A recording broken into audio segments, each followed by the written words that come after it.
साथियों, आप सभी का स्वागत है विद्यालयपुर के इस यूट्यूब प्लेटफॉर्म पर, जिसमें हम आज फिर आपके लिए लेकर आए हैं महिला पर्यवेक्षक भर्ती 2025 की जो क्लासेस चल रही हैं उसमें हम आपको अब क्या करवा रहे हैं। तो अब हम आपको जो प्रीवियस ईयर में आए हुए एग्ज़ाम पेपर हुए थे, जो 2017 में एग्ज़ाम हुआ था, उसके सभी पेपरों को सॉल्व करवा रहे हैं।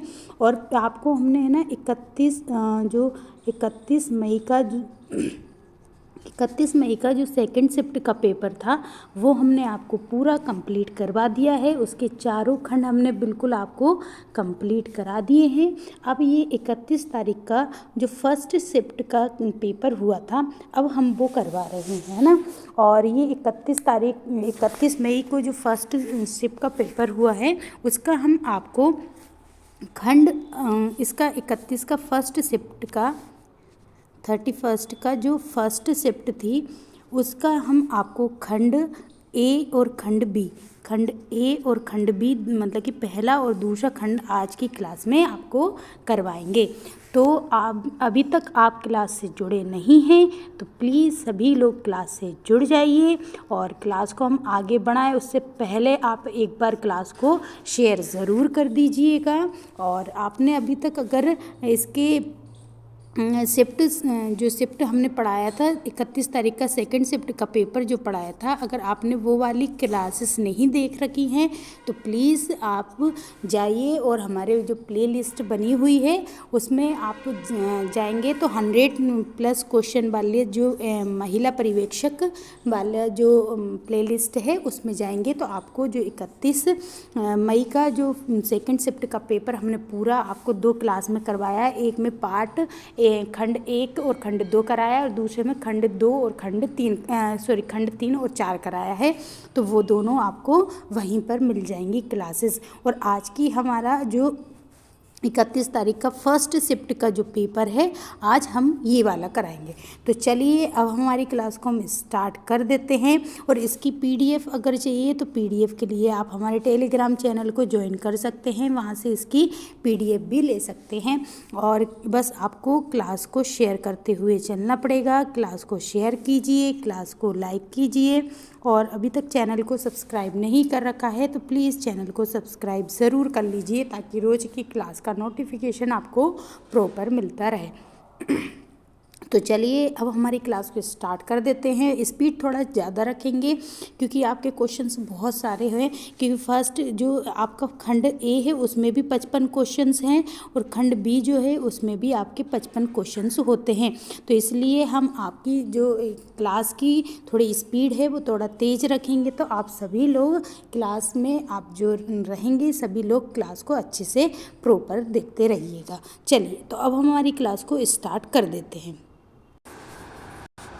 आई होप आपने क्लास को शेयर ज़रूर कर दिया होगा। बस आप है ना क्लास को शेयर करते हुए चलिएगा, बाकी हम स्पीड के साथ पढ़ाने का टारगेट हम पूरा कर देंगे। बस आप हमारी क्लास को ज़्यादा से ज़्यादा शेयर ज़रूर कीजिएगा। चलिए फर्स्ट क्वेश्चन आपके स्क्रीन पर आ चुका है, बताइए जल्दी जल्दी हम लगाएंगे। फर्स्ट क्वेश्चन है कि मच्छरों से फैलने वाली एक व्यापक और आमतौर पर देखी जाने वाली बीमारी कौन सी है।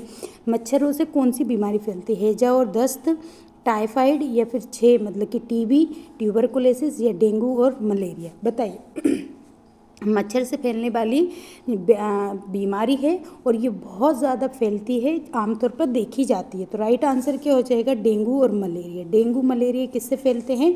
मच्छर से फैलते हैं। और ये किससे? फीमेल एनाफिलीज से फैलते हैं ना, फीमेल एनाफिलीज से ये फैलते हैं, तो याद रखिएगा। चलिए नेक्स्ट क्वेश्चन देख लेते हैं। नेक्स्ट क्वेश्चन क्या है कि ICMR 2010 के अनुसार जो नवजात शिशु होता है 0 से लेकर 6 महीने तक का जो बच्चा होता है उसके लिए प्रतिदिन कितनी कैलोरी मतलब कि शरीर के भार के अनुसार कितनी कैलोरी की आवश्यकता होती है? बताइए कितनी कैलोरी की आवश्यकता होती है? 100 कैलोरी या 115, 92 कैलोरी या फिर उपरोक्त में से सभी। तो देखिए नवजात शिशु के बारे में पूछा है कि 0 से लेकर 6 महीने तक का अगर बच्चा है तो उसको कितनी कैलोरी की आवश्यकता होती है। तो राइट आंसर इसका क्या हो जाएगा, इसका राइट आंसर हो जाएगा 92 कैलोरी। कितना होती है, 92 कैलोरी। जो 0 से लेकर 6 महीने तक का बच्चा होता है उसको प्रतिदिन कितनी कैलोरी की आवश्यकता होगी, तो 92 किलो कैलोरी की आवश्यकता होगी। चलिए नेक्स्ट क्वेश्चन देख लेते हैं। नेक्स्ट क्वेश्चन है कि टिटनेस एक क्या है, तीक्ष्ण रोग है और ये जो किसके कारण होता है, बताइए किसके कारण होता है। सभी लोग बताएंगे किसके कारण होता है। तो देखिए टिटनेस जो है क्लास्ट्रीडियम टिटेनी के द्वारा होता है, या क्लास्ट्रीडियम पेरीफेरेंजियन के द्वारा होता है, या क्लास्ट्रीडियम बोटिलिज्म के द्वारा होता है, या फिर लैक्टोबैसिलस के द्वारा होता है।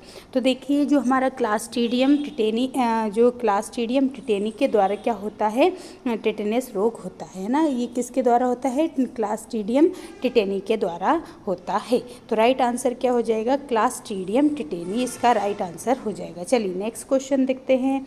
नेक्स्ट क्वेश्चन है कि गर्भावस्था के काल में पर्याप्त भार वृद्धि वाली सुपोषित महिलाओं को स्तनपान के आरंभिक 6 महीने में अपने खाद्य अंतर्ग्रहण में किसकी वृद्धि कि कितनी वृद्धि करनी चाहिए।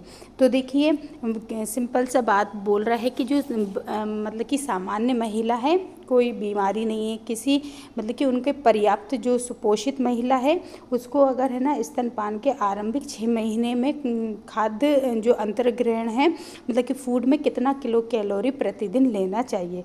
तो 900 किलो कैलोरी लेना चाहिए, 600 लेना चाहिए, 700 लेना चाहिए, या फिर 800 लेना चाहिए। बताइए कितना लेना चाहिए।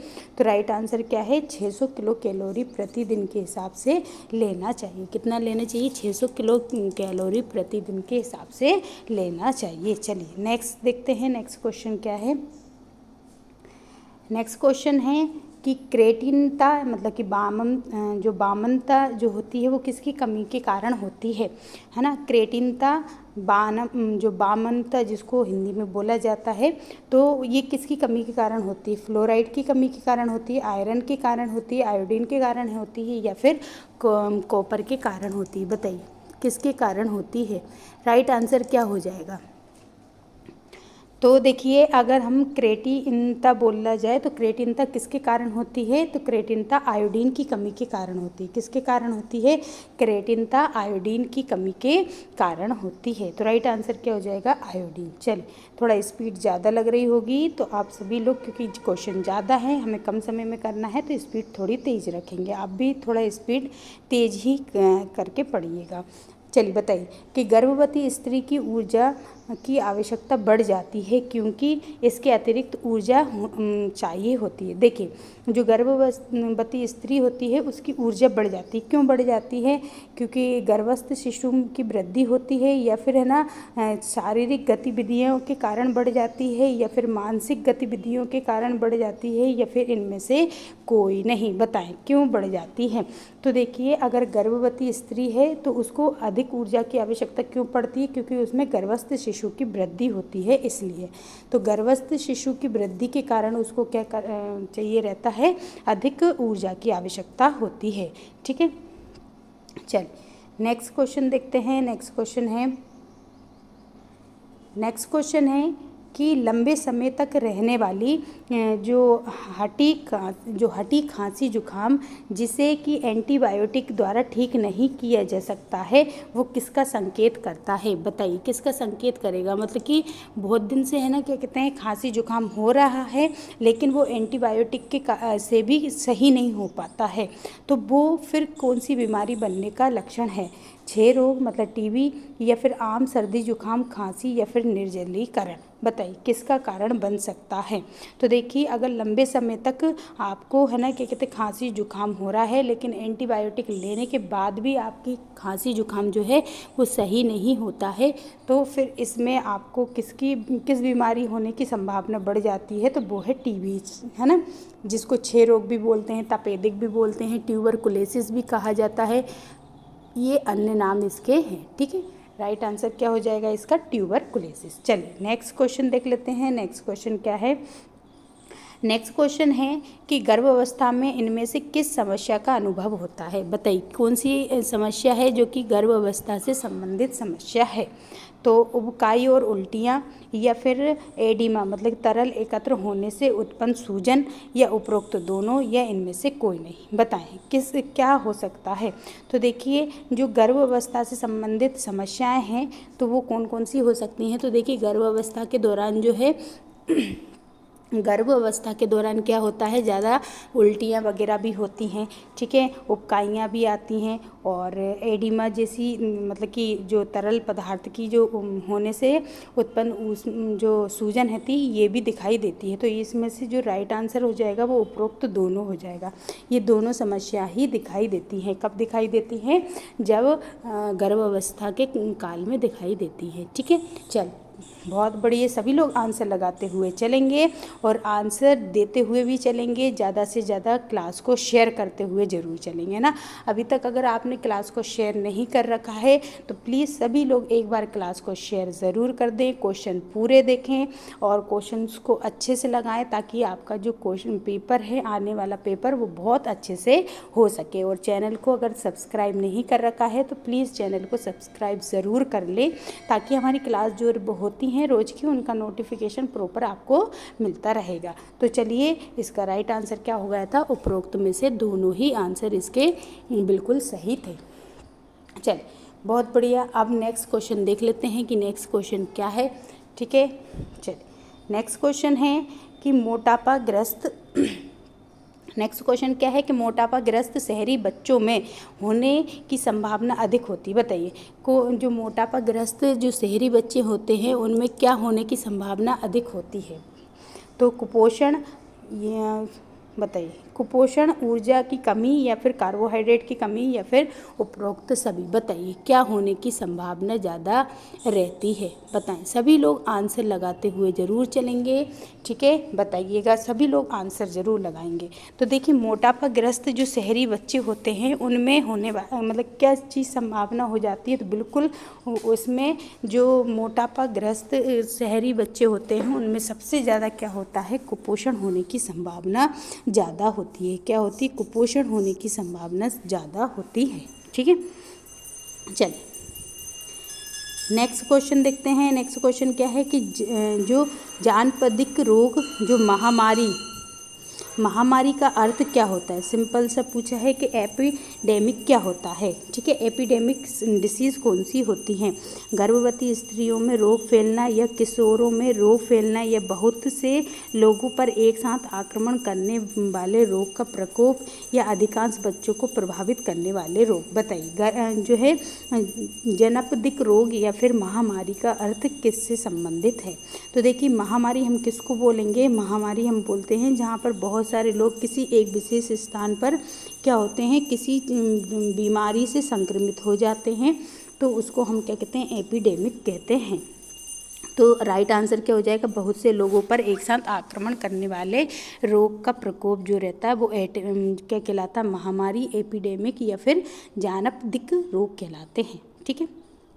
चल नेक्स्ट क्वेश्चन देखते हैं। नेक्स्ट क्वेश्चन क्या है कि वह परिवेशी कारक जो अप्रत्यक्ष रूप से कुपोषण से संबंधित हैं। बताइए वह परिवेशी कारक जो कि है ना अप्रत्यक्ष रूप से कुपोषण से संबंधित हैं, तो वो क्या है, व्यक्तिगत स्वच्छता, या फिर जो जनसंख्या घनत्व, या फिर है ना क्या कहते हैं परिवेशी स्वच्छता, जो परिवेशी अपशिष्ट निकास है वो, या फिर उपरोक्त में से सभी। बताइए क्या चीज़ अप्रत्यक्ष रूप से कुपोषण का कारण हो सकती है।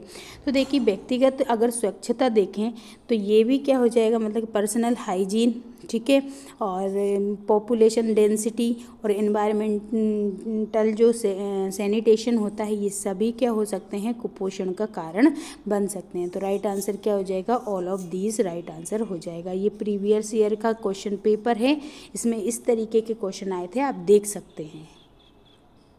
चलिए नेक्स्ट क्वेश्चन देखते हैं। नेक्स्ट क्वेश्चन है कि उपयोग के द्वारा जो रुग्णशीलता और मरणशीलता के जोखिमों पर शरीर के भार के प्रभाव का पूर्व अनुमान लगाया जा सकता है, ठीक है, बताइए प्रेडिक्टर्स जो होते हैं मतलब कि जो मोरेबिलिटी और मोरेटेलिटी जो होती है मतलब कि रोगणशीलता होती है और मरणशीलता के जोखिम पर शरीर के भार के प्रभाव का पूर्वानुमान लगाया जा सकता है किसके द्वारा? बॉडी मास इंडेक्स द्वारा, बॉडी वेट इंडेक्स द्वारा, या फिर बॉडी साइज इंडेक्स द्वारा, या फिर इनमें से कोई नहीं। बताइए किससे बताया जा सकता है? तो देखिए इन रोगणशीलता और मरणशीलता के जोखिम को हम किससे पता लगा सकते हैं? तो बॉडी मास इंडेक्स द्वारा। किसके द्वारा? बॉडी मास इंडेक्स द्वारा पता लगाया जा सकता है। ठीक है, चल नेक्स्ट क्वेश्चन देखते हैं। नेक्स्ट क्वेश्चन है कि वयस्कों में अस्थि मृदुता मतलब ओस्टियोमलेशिया जो होता है किसकी कमी से होता है? अस्थि से संबंधित रोग पूछा है। ठीक है, बस वयस्कों में जो ओस्टियोमलेशिया जो होता है वो किसकी कमी से? विटामिन ए, विटामिन बी, या विटामिन सी, या फिर विटामिन डी। तो राइट आंसर क्या हो जाएगा? Vitamin D. ठीक है, विटामिन डी जो है वो विटामिन डी से हो जाता है। विटामिन डी से क्या होता है? रिकेट्स भी होता है। ठीक है, रिकेट्स भी होता है, आप इसको भी याद रखें, जिसे हम सूखा रोग भी कहते हैं। क्या कहा जाता है इसे? सूखा रोग भी कहा जाता है। चलिए नेक्स्ट क्वेश्चन देखते हैं। नेक्स्ट क्वेश्चन है कि ICDS के मानदंडों के अनुसार किशोरियों को दिया जाने वाला प्रोटीन का पोषक संपूरण है। बताइए क्या है? जो किशोरियों को दिया जाने वाला जो प्रोटीन है वो कितना होना चाहिए? 25 ग्राम, 20 ग्राम, 15 ग्राम, या फिर 18 ग्राम। बताएं कितना दिया जाता है किशोरियों को? तो राइट आंसर क्या हो जाएगा इसका? राइट आंसर 25 ग्राम हो जाएगा। कितना हो गया? 25 ग्राम प्रोटीन दिया जाता है। ठीक है, चल नेक्स्ट क्वेश्चन है कि निमोनोकोकल संक्रमण में गंभीर रोग शामिल है। निमोनोकोकल जो होता है उसमें जो संक्रमण होता है उसमें कौन कौन से रोग शामिल हैं? तो बताइए मानसिक आ जाएगा, या फिर उच्च रक्तचाप आएगा, निमोनिया आएगा, या फिर मलेरिया आएगा। बताइए निमोनोकोकल संक्रमण से कौन सा रोग हो जाता है? तो निमोनोकोकल से निमोनिया होता है। कौन सा होता है? निमोनिया इसका राइट आंसर हो जाएगा। ठीक है, निमोनोकोकल संक्रमण से निमोनिया रोग हो जाता है। चलिए नेक्स्ट क्वेश्चन देखते हैं। नेक्स्ट क्वेश्चन क्या है? सभी लोग क्लास को शेयर करते हुए जरूर चलेंगे। डिप्थीरिया संक्रमण के जीव विषजनक प्रभेद द्वारा उत्पन्न होता है। देखिए डिप्थीरिया संक्रमण के जीव विषजनक मतलब कि जो डिप्थीरिया संक्रमण किसके कारण से होता है? सिंपल सा क्वेश्चन है कि डिप्थीरिया किसके कारण से होता है? कॉर्निबैक्टीरियम डिप्थीरिया द्वारा, या फिर माइकोबैक्टीरियम, या फिर साल्मोनेला द्वारा, या फिर ई कोलाई द्वारा। बताएं डिप्थीरिया किसके द्वारा होता है? आपने सभी ने रोग पढ़े होंगे तो आप जल्दी जल्दी आंसर लगाते हुए चलेंगे। आंसर इसके कमेंट बॉक्स में ज़रूर देंगे। ठीक है, कमेंट बॉक्स में आंसर लिखते हुए भी चलेंगे, और क्लास कैसी लगती है आपको ये भी आप ज़रूर लिखकर बताएंगे।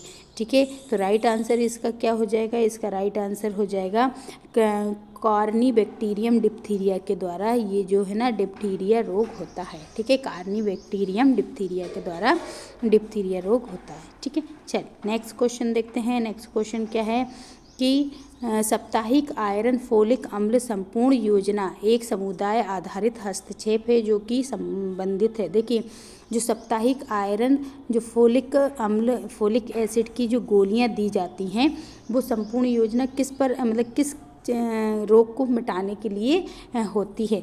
तो बेरी से संबंधित है, या फिर राइबोफ्लेविनता, या फिर है ना रक्त अल्पता मतलब एनीमिया, या फिर मोटापे के उपचार के लिए। तो याद रखें कि जो साप्ताहिक आयरन फोलिक अम्ल संपूर्ण योजना जो चलती है वो एनीमिया रोग को कम करने के लिए चलती है। किसको? एनीमिया रोग को कम करने के लिए चलती है। ठीक है, चल नेक्स्ट क्वेश्चन देख लेते हैं। नेक्स्ट क्वेश्चन है कि किस समूह में अल्प पोषण की संभावना अधिक होती है? बताइए इनमें से किस समूह में अल्प पोषण कम पोषण देने की संभावना होती है? तो 0 से लेकर 6 वर्ष तक की आयु वाले बच्चों में, किशोरियों में, या फिर गर्भवती और स्तनपान करा रही महिलाओं में, या फिर इनमें से? बताइए किस समूह में अल्प पोषण की संभावना अधिक होती है?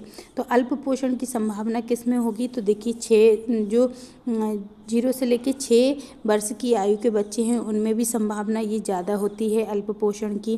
किशोरियों के अंदर भी होती है और जो गर्भवती माताएं और मतलब कि स्तनपान करा रही माताएं होती हैं उनके अंदर भी अल्प पोषण होने की संभावना अधिक होती है। तो उपरोक्त सभी इसका राइट आंसर हो जाएगा।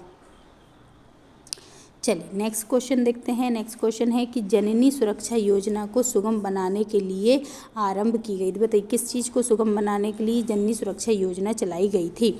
अस्पताल में सुरक्षित प्रसव के लिए, या फिर घर में प्रसव के लिए, या फिर एम्बुलेंस में प्रसव के लिए, या केवल सी सेक्शन प्रसव के लिए? बताइए किसके लिए चलाई गई थी? तो देखिए जो जननी सुरक्षा योजना जो है ये कब से, झाबुआ से चलाई गई थी। ठीक है सॉरी, झाबुआ से नहीं चलाई गई थी। जननी सुरक्षा योजना में एम्बुलेंस की क्या की जाती है, व्यवस्था की जाती है ताकि जो गर्भवती महिला हैं उनको अस्पताल ले जाया जाए और उनका प्रसव जो है वो सुरक्षित रूप से करवाया जाए। तो राइट आंसर क्या है? अस्पताल में सुरक्षित प्रसव के लिए जो है जननी सुरक्षा योजना चलाई गई थी। ठीक है, बताइए सार्स का फुल फॉर्म क्या है? सार्स का फुल फॉर्म क्या है? सार्स का सीवियर एक्यूट रेस्पिरेटरी सिंड्रोम, ठीक है, गंभीर तीक्ष्ण श्वसन संलक्षण, या सीवियर एक्यूट रेक्टल सिंड्रोम, ठीक है, या फिर सीवियर एक्यूट रीनल सिंड्रोम, ठीक है, या फिर इनमें से कोई नहीं। तो देखिए जो सार्स है, सार्स कोरोना को भी कहा जाता है। तो इसका पहला वेरिएंट जो था वो सार्स ही था। तो सार्स मतलब कि कोरोना किससे संबंधित है? तो हमारे श्वसन से संबंधित है। तो राइट आंसर इसका क्या हो जाएगा कि सीवियर एक्यूट रेस्पिरेटरी सिंड्रोम इसका फुल फॉर्म होता है। सार्स का फुल फॉर्म क्या है? सीवियर एक्यूट रेस्पिरेटरी सिंड्रोम इसका फुल फॉर्म है। ठीक है, चलिए नेक्स्ट क्वेश्चन देखते हैं। नेक्स्ट क्वेश्चन है कि गर्भावस्था के दौरान गर्भस्थ शिशु को गर्भवती माता से किसके माध्यम से पोषण और ऑक्सीजन मिलता है? बताइए। जो है ना गर्भावस्था में गर्भवती माता से शिशु में जो पोषक आहार है और ऑक्सीजन है किसके ज़रिए मिलेगा? अंडाशय द्वारा, या फेलोपियन नलिका द्वारा, या फिर गर्भनाल मतलब प्लेसेंटा के द्वारा, या इनमें से किसी कोई नहीं। तो राइट आंसर इसका क्या हो जाएगा? इसका राइट आंसर हो जाएगा प्लेसेंटा के द्वारा मिलता है उनको। किसके द्वारा मिलता है? प्लेसेंटा के द्वारा उनको भोजन और ऑक्सीजन मिलता है। ठीक है, किसको? जो गर्भस्थ शिशु है उसको, माता से। नेक्स्ट क्वेश्चन है कि भारत में गर्भावस्था के दौरान सुझावित भार वृद्धि है। देखिए गर्भावस्था के दौरान कितना वजन होना चाहिए? भारत में जो है दिया गया है कि गर्भावस्था के दौरान कितना वजन होना चाहिए? 5 से लेकर 6 किलो, या 7 से लेकर 8 किलोग्राम, या 11 से लेकर 13, या फिर 15 से लेकर 23 तक। बताइए भारत में गर्भावस्था के दौरान सुझावित भार वृद्धि कितनी होना चाहिए? भार की वृद्धि पूछ रहे हैं। तो समथिंग 10 किलोग्राम तक बढ़ जाता है। कितना हो जाता है? 10 किलोग्राम तक बढ़ जाता है, लेकिन ऑप्शन में नहीं है तो 10 से लेके 11 किलोग्राम तक वृद्धि हो जाती है। वैसे 10 से लेके 12 तक दिया है कि 10 से 12 किलोग्राम तक वृद्धि हो जाती है, लेकिन फिर भी अगर ऑप्शन में नहीं है तो हम उसके नज़दीक वाला लगाएंगे तो 11 से लेके 13 किलोग्राम तक उसमें क्या हो जाती है? वृद्धि हो जाती है। चलिए नेक्स्ट देखते हैं। नेक्स्ट क्वेश्चन क्या है? नेक्स्ट क्वेश्चन है कि अपूर्ण प्रोटीन का एक उदाहरण है। अपूर्ण प्रोटीन कौन सा है? इसमें जीएन है, अंडा है, मछली है, या फिर मांस है? बताइए क्या है? तो देखिए अपूर्ण प्रोटीन इनमें से क्या है? जीएन है। क्या है? अपूर्ण प्रोटीन का मतलब उदाहरण कौन सा है? जीएन है। जबकि अंडा पूर्ण प्रोटीन होता है, मछली भी होता है और मांस भी होता है, लेकिन जीएन क्या है? अपूर्ण प्रोटीन का उदाहरण है। चलिए नेक्स्ट क्वेश्चन देखते हैं। नेक्स्ट क्वेश्चन क्या है? नेक्स्ट क्वेश्चन है कि स्तनपान में अवपातन जो तनुकरण मतलब लेट डाउन प्रतिवर्त की उत्तरदायी हार्मोन कौन सा है? The hormone responsible for the let down reflex in the breast feeding in. बताइए जब स्तनपान में जो आपपातन मतलब जो कि लेट डाउन प्रतिवर्त होता है वो किस हार्मोन के कारण मतलब कौन सा जो हार्मोन है इसके लिए उत्तरदायी है? तो राइट आंसर हो जाएगा ऑक्सीटोसिन हार्मोन, है ना। ऑक्सीटोसिन हार्मोन क्या करता है? दूध को बनाने में और दूध को स्रावित करने में मदद करता है। तो राइट आंसर ऑक्सीटोसिन हार्मोन हो जाएगा। चलिए नेक्स्ट क्वेश्चन देख लेते हैं। नेक्स्ट क्वेश्चन है कि प्रोटीन की कमी से होने वाला एक पोषक संबंधी विकार कौन सा है? और दूसरा बच्चों पर होने बच्चों जो कि मतलब दूसरा बच्चा होने पर पहले बच्चे को होने वाला रोग है। देखिए सिंपल सा है, प्रोटीन की कमी से ये रोग होता है और ये एक पोषण संबंधी विकार है। अगर दूसरा बच्चा होता है तो होने पर पहले बच्चे को होने वाला रोग है ये, है ना। दूसरा बच्चा हो रहा है तो ये पहले बच्चे को ये रोग हो जाएगा। तो बताइए अस्थिर सुषिरता मतलब ओस्टियोपोरोसिस या फिर क्वासिओरकर मैरास्मस या फिर एडिमा, बताइए कौन सा रोग है? तो राइट आंसर क्या है? प्रोटीन की कमी से होता है और ये क्वासिओरकर रोग होता है। कौन सा है? क्वासिओरकर रोग है जो कि प्रोटीन की कमी से होता है और इसमें क्या होता है? पोषण संबंधी विकार होता है और इसमें दूसरा बच्चा होने पर पहले बच्चे को होता है ये रोग, है ना। तो राइट आंसर क्या हो जाएगा? क्वासिओरकर। चलिए नेक्स्ट क्वेश्चन देखते हैं। नेक्स्ट क्वेश्चन है कि रक्त स्राव रोग किसकी कमी के कारण होता है? रक्त स्राव रोग जो है वो किसकी कमी के कारण होगा? विटामिन ए की कमी के कारण या फिर है ना विटामिन बी के कारण, विटामिन के कारण या फिर विटामिन ई के कारण। अगर विटामिन ए का देखें तो इससे तो रतौंधी होता है, विटामिन बी से बेरी होता है, विटामिन ई से जो है नपुंसकता के को प्रभावित करता है। तो विटामिन के है ना जिससे कि रक्त का थक्का जमने में विटामिन के जो है मदद करता है। तो रक्त स्राव रोग किसकी कमी से हो जाता है? अगर विटामिन के नहीं होता है, कमी होती है तो इससे क्या होता है? रक्त स्रावित होने लगता है, ब्लीडिंग होने लगती है। चलिए नेक्स्ट क्वेश्चन है कि हेपेटाइटिस सी विषाणु इनमें से किस समूह से संबंध रखता है? देखिए हेपेटाइटिस सी बोल रहा है। हेपेटाइटिस सी जो है वो हेपेटाइटिस सी वायरस जो होता है इनमें से किस समूह से संबंध रखेगा? हर्पीस वायरस या फिर कोरोना वायरस या फिर फ्लावी वायरस या फिर हेपार्डना वायरस, बताइए किससे संबंधित है? तो देखिए हेपेटाइटिस सी जो है वो किससे है? फ्लावी वायरस से के समूह से संबंधित है। किसके समूह से संबंधित है? फ्लावी वायरस के समूह से संबंधित है। चलिए नेक्स्ट क्वेश्चन। अगर आपको स्पीड थोड़ी तेज़ लग रही है तो आप अपने यूट्यूब से ही स्पीड स्लो कर सकते हैं, नहीं तो अगर बढ़िया है तो आप इसी स्पीड से देखते रहें और क्लास को शेयर ज़रूर करते रहिएगा, क्लास को लाइक भी कर दीजिएगा और चैनल को आप तक सब्सक्राइब नहीं कर रखा है तो चैनल को सब्सक्राइब ज़रूर कर लीजिएगा।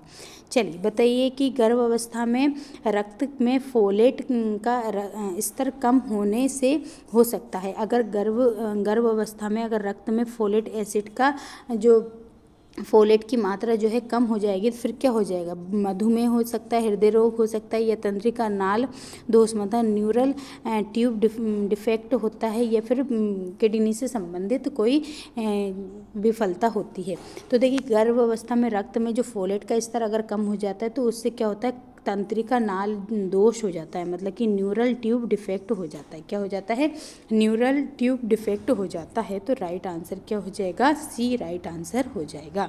ठीक है चलिए नेक्स्ट क्वेश्चन देखते हैं। नेक्स्ट क्वेश्चन है कि 10 वर्ष की आयु पर कौन सा टीका दिया जाता है? बताइए 10 वर्ष की आयु पर कौन सा टीका दिया जाता है? टिटनस, टॉक्सॉइड, बीसीजी, एमएमआर या फिर मुख्य पोलियो खुराक, बताइए किस 10 साल में कौन सा 10 साल की आयु में कौन सा टीका दिया जाता है? तो देखिए 10 साल में कौन सा दिया जाएगा? तो 10 साल में दिया जाता है टेटनस टॉक्सॉइड का टीका दिया जाता है। किसका दिया जाता है? टेटनस टॉक्सॉइड का टीका दिया जाता है। ठीक है चलिए नेक्स्ट देखते हैं। नेक्स्ट क्वेश्चन क्या है? नेक्स्ट क्वेश्चन है कि बढ़ते बच्चों को किसके लिए अच्छी मात्रा में प्रोटीन और कैल्शियम की आवश्यकता पड़ेगी? बताइए बढ़ते बच्चों में स्वस्थ वृद्धि और विकास के लिए प्रोटीन कैल्शियम की ज़रूरत पड़ती है या अवरुद्ध वृद्धि के लिए, भार बढ़ाने के लिए, उपरोक्त में से सभी के लिए? बताइए किसके लिए ज़रूरत पड़ती है? तो देखिए जो बढ़ते बच्चों को अच्छी प्रोटीन और क्या कहते हैं अच्छी मात्रा में प्रोटीन और कैल्शियम की आवश्यकता पड़ती है कब पड़ती है? तो उनकी स्वस्थ वृद्धि और विकास के लिए पड़ती है। कैसे स्वस्थ वृद्धि और विकास के लिए उनको किसकी आवश्यकता पड़ेगी? प्रोटीन और कैल्शियम की आवश्यकता पड़ेगी। ठीक है, नेक्स्ट क्वेश्चन देखते हैं। नेक्स्ट क्वेश्चन क्या है कि इनमें से कौन प्रोटीन के सबसे समृद्ध पादप स्रोतों में से एक है? बताइए, इनमें से कौन प्रोटीन के सबसे समृद्ध पादप स्रोतों में से एक है? जीएन, गेहूं, सोयाबीन या फिर मक्का? तो इनमें से सबसे ज़्यादा जो अच्छा प्रोटीन मतलब कि मिलेगा इनमें से, तो वो किस में मिलेगा? सोयाबीन में मिलेगा। कितना? 43% मिलता है। कितना मिलता है? 43% मिलता है। तो राइट आंसर क्या हो जाएगा? सोयाबीन। चल नेक्स्ट क्वेश्चन देखते हैं। नेक्स्ट क्वेश्चन क्या है कि पीयूष मतलब जो कोलोस्ट्रम होता है के विषय में क्या सत्य है? कोलोस्ट्रम के विषय में क्या सत्य है? नवजात शिशु का संश्लेषण कर सकते हैं, मतलब नवजात शिशु इसका संश्लेषण कर सकते हैं, या फिर ये जन्म के बाद शुरुआती कुछ दिनों तक माता के स्तनों से स्रावित होता है और ये एंटीबॉडी का स्रोत होता है, या फिर ये मुख्य वसा होती है, या फिर है ना दुग्ध मतलब कि ये क्या होता है? दुग्ध स्राव को उद्दीपित करने वाला हार्मोन होता है। तो देखिए ये नवजात शिशु में संश्लेषित नहीं होता है।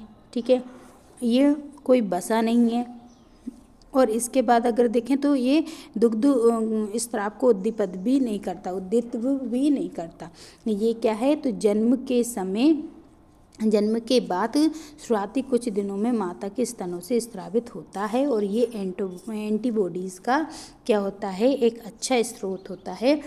तो अच्छा, माता से बच्चे में कौन सी एंटीबॉडी आती है? तो IgG आती है। ठीक है, IgG आती है। तो ये जो एंटीबॉडीज़ का सबसे अच्छा स्रोत होता है। तो राइट आंसर क्या हो जाएगा? कोलेस्ट्रम क्या है? जो मतलब कि गर्भवती महिला जब प्रसव के बाद उनका जो 3 दिन तक गाढ़ा दूध निकलता है, पीला गाढ़ा दूध, उसको कोलेस्ट्रम कहा जाता है। चलिए नेक्स्ट देखते हैं कि किसके विरुद्ध में सुरक्षा देने के लिए व्यक्तियों को टेटनस टॉक्सॉइड वैक्सीन दी जाती है? बताइए। तो डिप्थीरिया के बचाव के लिए दी जाती, काली खांसी के बचाव के लिए दी जाती, या फिर टेटनस के बचाव के लिए, फिर जुखाम के बचाव के लिए? बताइए कि किसके विरुद्ध से सुरक्षा देने के लिए व्यक्ति को टेटनस टॉक्साइड वैक्सीन दी जाती है? तो नाम से ही उसका पता चल रहा है कि किस बीमारी से बचाव के लिए देंगे। तो टेटनस बीमारी से बचाव के लिए उसको क्या दी जाती है? तो उसको टेटनस मतलब कि टेटनस से बचाव के लिए ही उसको क्या दी जाती है? टेटनस टॉक्साइड वैक्सीन लगाई जाती है। तो राइट आंसर क्या हो जाएगा? टेटनस राइट आंसर हो जाएगा। चलिए नेक्स्ट क्वेश्चन देख लेते हैं। नेक्स्ट क्वेश्चन क्या है? नेक्स्ट क्वेश्चन है डीपीटी का लोकप्रिय नाम क्या है? डीपीटी का लोकप्रिय नाम क्या हो जाएगा? डीपीटी। ठीक है, DPOT का फुल फॉर्म क्या पूछ रहे हैं? Double antigen, triple antigen, polio antigen, या फिर उपरोक्त सभी? तो कितने? 1 2 3। तो ये क्या हो जाएगा? ये तो ट्रिपल एंटीजन हो जाएगा। क्या हो जाएगा? ये ट्रिपल एंटीजन हो जाएगा। तो राइट आंसर क्या है? ये ट्रिपल एंटीजन है। ठीक है, क्या है? ये ट्रिपल एंटीजन है। तो राइट आंसर क्या हो जाएगा? Triple antigen. चल नेक्स्ट क्वेश्चन देखते हैं। नेक्स्ट क्वेश्चन क्या है? नेक्स्ट क्वेश्चन है कि उच्च मतलब किस चीज़ के उच्च के साथ हृदय रोगों का प्रबल संबंध का पता चलता है? इनमें से कौन सी चीज़ हाई हो जाएगी जिससे ये पता चलेगा कि हृदय रोगों का मतलब प्रबल होना इससे संबंधित होगा? तो वसा और कोलेस्ट्रॉल के अंतर्ग्रहण से, या प्रोटीन के अंतर्ग्रहण से, विटामिन से, या इनमें से कोई नहीं? तो देखिए अगर है ना हमारे शरीर में वसा और कोलेस्ट्रॉल की मात्रा ज़्यादा हो जाती है तो उससे हमें क्या हो जाते हैं? हृदय संबंधी रोग उत्पन्न होते हैं, ना कि प्रोटीन की, ना ही विटामिन से, और ना ही, तो ये दोनों तो नहीं होंगे। राइट आंसर क्या हो जाएगा? तो वसा और कोलेस्ट्रॉल के अंतर्ग्रहण से। चल नेक्स्ट क्वेश्चन देख लेते हैं। नेक्स्ट क्वेश्चन क्या है? सभी लोग क्लास को शेयर करते हुए ज़रूर चलेंगे। ठीक है, अभी तक आपने क्लास को शेयर नहीं किया है तो प्लीज़ क्लास को सभी लोग शेयर करते हुए ज़रूर चलिएगा, ताकि आपको जो भी क्लास जिनके मतलब कि ऐसे बच्चे जिन्होंने कोई तैयारी नहीं की है तो उन तक भी ये क्लास पहुंच जाए, इसलिए हम चाहते हैं कि आप क्लास को शेयर ज़रूर कर दीजिए और क्लास को लाइक भी कर दीजिए। अभी तक अगर आपने लाइक नहीं कर रखा है तो प्लीज़ क्लास को लाइक भी कर दीजिए और चैनल को सब्सक्राइब ज़रूर कर लीजिएगा। ठीक है, सभी लोग चैनल को सब्सक्राइब ज़रूर कर लेंगे ताकि जो हमारी क्लासेस होती हैं उनका आपको प्रॉपर क्या है नोटिफिकेशन मिलता रहेगा। ठीक है, चल अब चलते हैं हमारे अगले क्वेश्चन के पास। और आई होप आपने क्लास को शेयर ज़रूर कर दिया होगा। ठीक है, चलिए नेक्स्ट क्वेश्चन देख लेते हैं।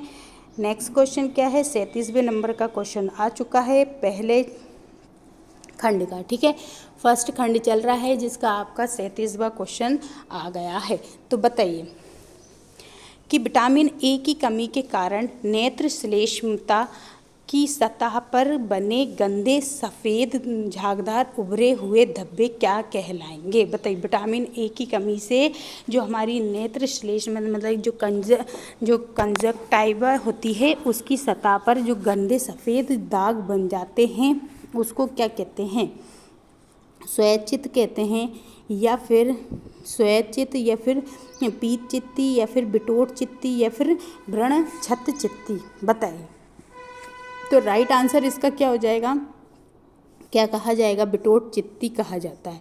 क्या कहा जाता है, बिटोट चित्ती कहा जाता है। और ये विटामिन ए की कमी से हो जाता है। हमारे आँख में क्या हो जाता है, नेत्र श्लेष्मा जो बीच में दिखाई देती है, एक सफ़ेद गंदे सफ़ेद का झागदार धब्बा दिखाई देता है जिसे हम फुल्की फुल्की भी बोलते हैं हमारी लैंग्वेज में।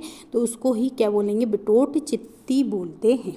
ठीक है, चलिए नेक्स्ट क्वेश्चन देखते हैं कि प्रातःकालीन उबकाई मतलब मॉर्निंग सिकनेस और गर्भ अवस्था की पहली तिमाही के दौरान होने वाली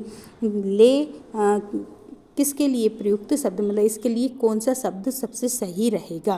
जो प्रातःकाल, जैसे गर्भ अवस्था में प्रातःकाल उबकाई आती, मॉर्निंग सिकनेस हो जाती है पहली तिमाही के दौरान, तो उसको हम क्या बोलेंगे, भूख वृद्धि, उबकाई या कब्ज या फिर बेचैनी, एंजाइटी। बताइए, तो क्या बोला जाएगा, उसको उबकाई कहते हैं। क्या कहा जाता है, उसको उबकाई कहा जाता है, न्यूसिया कहा जाता है। क्या कहा जाता है, न्यूसिया कहा जाता है। नेक्स्ट क्वेश्चन है कि वह क्या है जो वसा में घुलनशील विटामिनों जैसे कि विटामिन ए, डी, ई, के का अवशोषण बढ़ाता है। बताइए, इनमें से कौन जो है विटामिन ए, डी, ई और के का अवशोषण बढ़ाता है। तो प्रोटीन बढ़ाएगा या फिर वसा बढ़ाएगा, कार्बोहाइड्रेट बढ़ाएगा या फिर खनिज बढ़ाता है। तो याद रखें, ए, डी, ई, के ये तीनों चारों की चारों किस में घुलनशील हैं, वसा में घुलनशील हैं। किस में घुलनशील हैं, वसा में घुलनशील विटामिन है। तो राइट आंसर क्या हो जाएगा, ये किसका अवशोषण बढ़ाएगा, तो वसा का अवशोषण बढ़ाएगा। राइट आंसर वसा हो जाएगा। चलिए, इसमें से कौन जो है वो डाइसेक्राइड है। बताइए, डाइसेक्राइड कौन है, गैलेक्टोज, माल्टोज, ग्लूकोज या फिर फ्रक्टोज। बताएं, कौन इसमें से जो है डाइसेक्राइड है। तो देखिए, फ्रक्टोज डाइसेक्राइड नहीं है, ये मोनोसेक्राइड है। ठीक है, ये क्या है, मोनोसेक्राइड है। और ग्लूकोज भी मोनोसेक्राइड है। ठीक, और गैलेक्टोज भी क्या है, मोनोसेक्राइड है। लेकिन ये जो माल्टोज है ये क्या है, डाइसेक्राइड है। क्या है, ये डाइसेक्राइड है। तो राइट आंसर क्या हो जाएगा, माल्टोज हो जाएगा। चलिए नेक्स्ट क्वेश्चन देखते हैं। नेक्स्ट क्वेश्चन क्या है कि शहरी और ग्रामीण जनसंख्या में असंचरणशील रोगों का मुख्य जोखिम कारक क्या है। देखिए, जो शहरी और ग्रामीण जनसंख्या होते हैं उसमें असंचरणशील रोग हो जाते हैं, तो उसका मुख्य कारण क्या है, एल्कोहल कुप्रयोग या फिर शराब मतलब खराब आहार खाना या फिर तंबाकू का उपभोग करना या उपरोक्त में से सभी। तो देखिए, चाहे वो शहरी हो या फिर ग्रामीण जनसंख्या हो, जैसे कि असंचरणशील रोग अगर उनमें होते हैं तो वो किसके कारण, एल्कोहल के प्रयोग के कारण भी होते हैं। और अगर खराब खाना खा रहे हैं, पुअर डाइट वाला खाना खाते हैं तो भी हो जाते हैं, और तंबाकू वगैरह खाते हैं उससे भी हो जाते हैं। तो उपरोक्त सभी क्या हो जाएगा, इसका राइट आंसर हो जाएगा। चलिए नेक्स्ट क्वेश्चन देखते हैं। नेक्स्ट क्वेश्चन क्या है कि कि हमारे देश में एनीमिया मुख्यतः किसके कारण होता है। देखिए, रक्त अल्पता मुख्यतः किसके कारण होगा, आयोडीन की कमी के कारण, इलेक्ट्रोलाइट्स की कमी के कारण, आयरन की कमी के कारण या फिर कैल्शियम की कमी के कारण। तो देखिए, अगर देखा जाए तो आयोडीन की कमी के कारण कौन सा हो जाता है, घेंगा रोग होता है। कौन सा होता है, घेंगा रोग हो जाता है, गोइटर रोग बोलते हैं जिसको इंग्लिश में, ठीक है। फिर आ जाता है, अगर कैल्शियम की कमी से होगा तो हड्डी से संबंधित रोग होते हैं, जैसे ओस्टियोपोरोसिस, ओस्टियोमायोसिस होता है ना, इस टाइप से हड्डी से संबंधित रोग हो जाता है। और एनीमिया किससे संबंधित है, तो आयरन की कमी से संबंधित रोग है। तो आयरन की कमी से कौन सा रोग हो जाता है, एनीमिया रोग हो जाता है। चलिए नेक्स्ट क्वेश्चन देखते हैं। नेक्स्ट क्वेश्चन है कि दर्वी नख मतलब कि कोइलोनिकिया, ठीक है। कोइलोनिकिया जो होता है वो किसकी कमी से होता है, बताइए। दर्वी नख या फिर जो कोइलोनिकिया होता है वो किसके कारण होता है, विटामिन B12 के कारण, या विटामिन 6 के कारण, या विटामिन C के कारण, या फिर आयरन डेफिशिएंसी एनीमिया मतलब लोह न्यूनता रक्त अल्पता के कारण होता है। तो देखिए, दर्वी नख जो होता है जिसे कोइलोनिकिया बोलते हैं, ये किसकी कमी से होता है, तो आयरन डेफिशिएंसी एनीमिया के कारण होता है। आयरन डेफिशिएंसी एनीमिया मतलब लोह न्यूनता और रक्त अल्पता, जिसमें है ना आयरन की भी कमी हुई, मतलब जिसकी रक्त में आयरन की मात्रा कम हो जाती है, तो उसके कारण उसको दर्वी नख या फिर कोइलोनिकिया जैसे रोग उत्पन्न हो जाते हैं, ठीक है। चल, बहुत बढ़िया, सभी लोग आंसर लगाते हुए चलेंगे, क्लास को शेयर करते हुए चलेंगे, क्लास को लाइक भी करेंगे, और चैनल को सब्सक्राइब नहीं कर रखा है तो चैनल को सब्सक्राइब ज़रूर कर लेंगे। चलिए बताइए कि 0.4 से लेके 0.6 ग्राम प्रति किलोग्राम शरीर भार से कम प्रोटीन के अंतर्ग्रहण को हम क्या बोला जाएगा। जैसे 0.4 से और 0.6, ठीक है, 0.6 प्रति किलोग्राम भार से कम प्रोटीन के अंतर्ग्रहण को हम क्या बोलेंगे, उच्च प्रोटीन अंतर्ग्रहण, निम्न बोलेंगे क्वासियोरकर, या फिर मैरास्मस कहा जाएगा। तो राइट आंसर क्या हो जाएगा, इसको निम्न प्रोटीन अंतर्ग्रहण बोलेंगे। क्या बोलेंगे, निम्न प्रोटीन अंतर्ग्रहण बोला जाएगा। हम आपको कम समय में अधिक से अधिक क्वेश्चन कराने की कोशिश कर रहे हैं, तो आप भी बस आपकी रिस्पॉन्सिबिलिटी बनती है कि आप क्लास को शेयर करते हुए चलिएगा। चलिए नेक्स्ट क्वेश्चन देखते हैं। नेक्स्ट क्वेश्चन क्या है, नेक्स्ट क्वेश्चन है कि शरीर में जिन अमीनो अम्ल का संश्लेषण नहीं हो सकता है उन्हें क्या कहते हैं, बताइए। जिन अमीनो अम्ल का संश्लेषण नहीं होता उन्हें क्या कहते हैं, महत्वपूर्ण अमीनो अम्ल कहा जाता है, या फिर आवश्यक अमीनो अम्ल कहा जाता है, या फिर अनावश्यक अमीनो अम्ल कहा जाता है, या फिर प्रासंगिक अमीनो अम्ल कहा जाता है। तो देखिए, जिन अमीनो अम्ल का शरीर द्वारा संश्लेषण कर लिए जाता है तो वो तो अनावश्यक कहलाते हैं, क्योंकि उनकी ज़रूरत ही नहीं रहती है, शरीर उनको संश्लेषित कर लेता है। लेकिन जिनको नहीं कर पाता है संश्लेषित, जिन अमीनो अम्ल को शरीर संश्लेषित नहीं कर पाता है, तो वो हमारे आवश्यक अमीनो अम्ल कहलाएंगे। कौन से, क्योंकि हमें उनको फिर लेना पड़ेगा, ठीक है, तो वो आवश्यक अमीनो अम्ल के अंतर्गत आ जाएंगे। तो राइट आंसर क्या हो जाएगा, आवश्यक अमीनो अम्ल।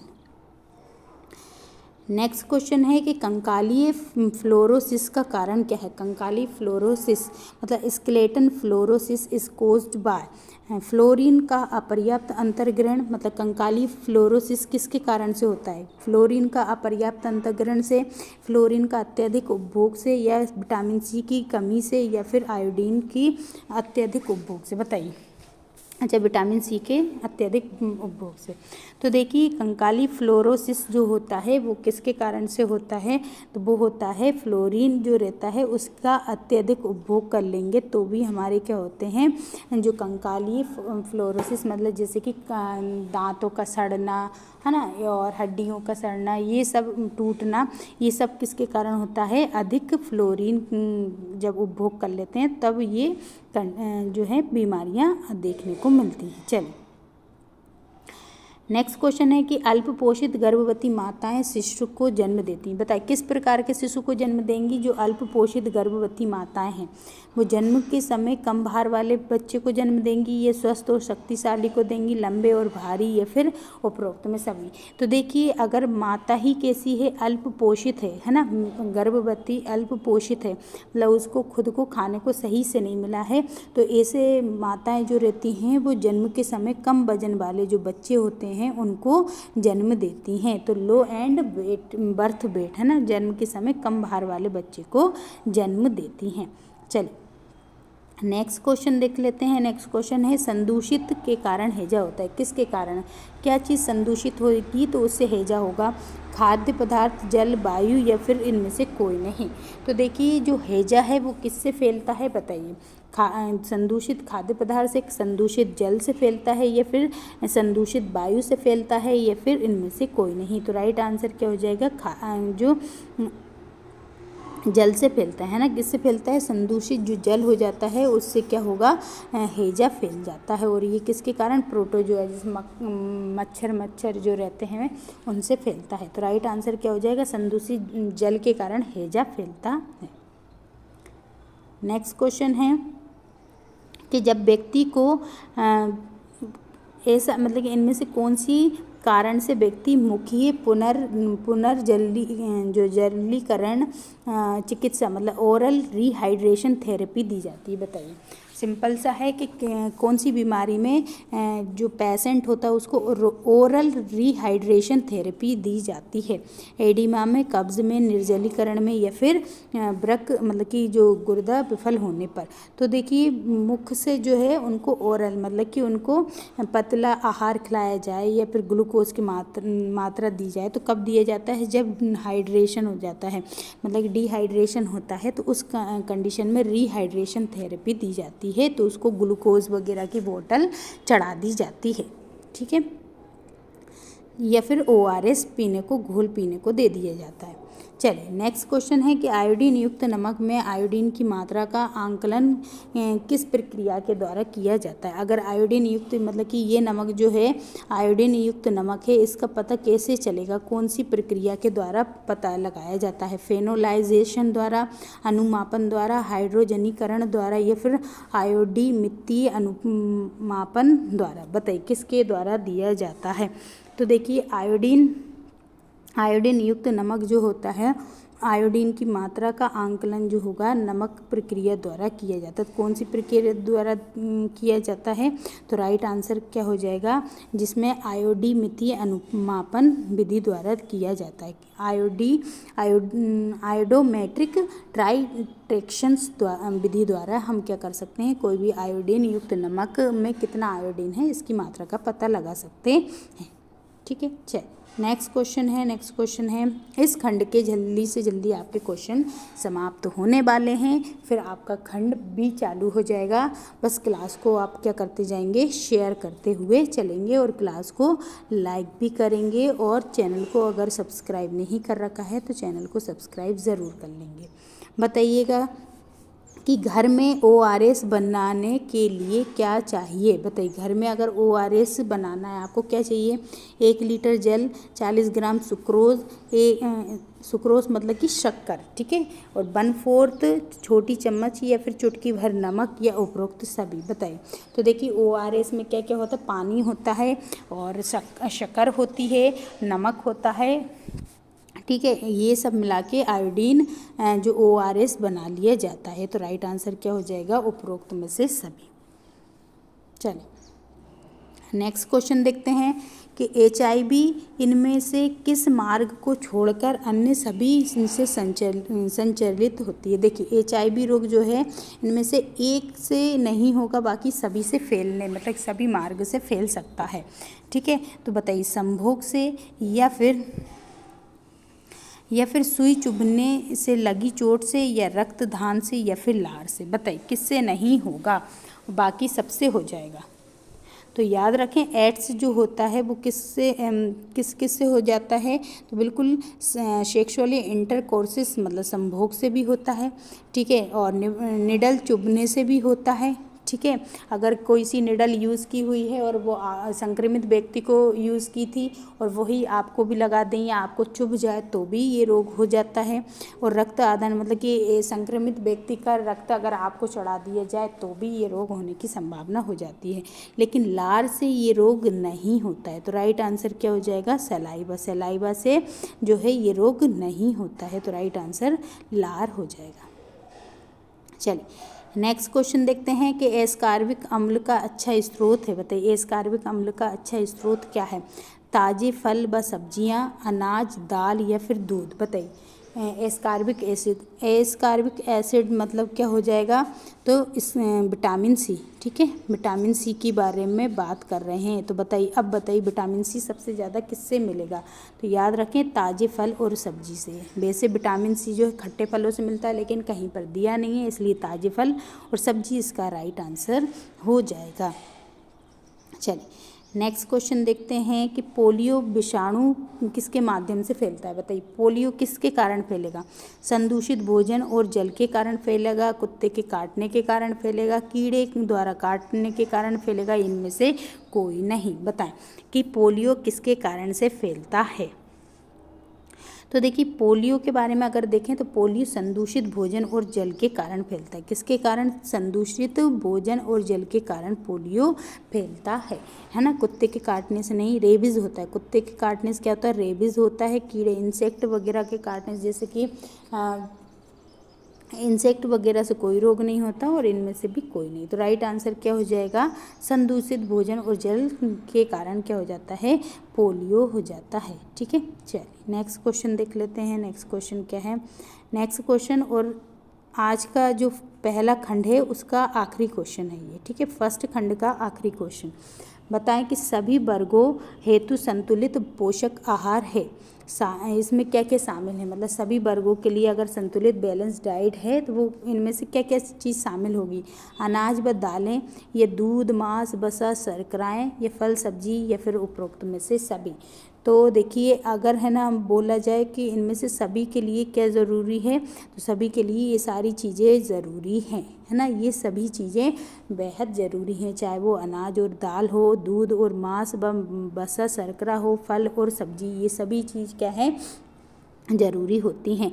तो देखिए पहले खंड के आपके कंप्लीट हो चुके हैं। 55 क्वेश्चंस हमने कंप्लीट करा दिए हैं। बस अब आप एक बार क्लास को सभी लोग शेयर करें, जल्दी से जल्दी करें। अभी तक अगर चैनल शेयर नहीं किया है तो सभी लोग एक बार पहले शेयर कर दें जो भी क्लास देख रहे हैं।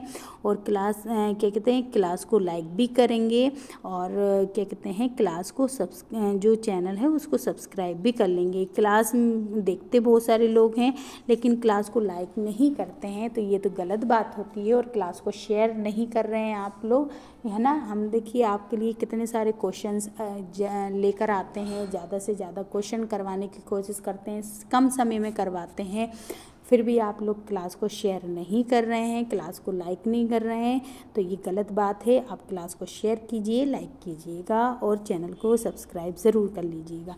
चलिए अब हमारे अगले क्वेश्चन स्टार्ट हो जाते हैं।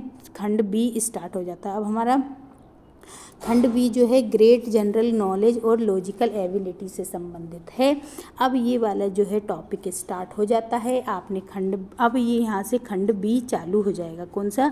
खंड बी, मतलब कि खंड जो भी बी बोल सकते हैं, दो बोल सकते हैं, कुछ भी, ये स्टार्ट हो जाता है। तो इसका फर्स्ट क्वेश्चन आपके सामने आ चुका है।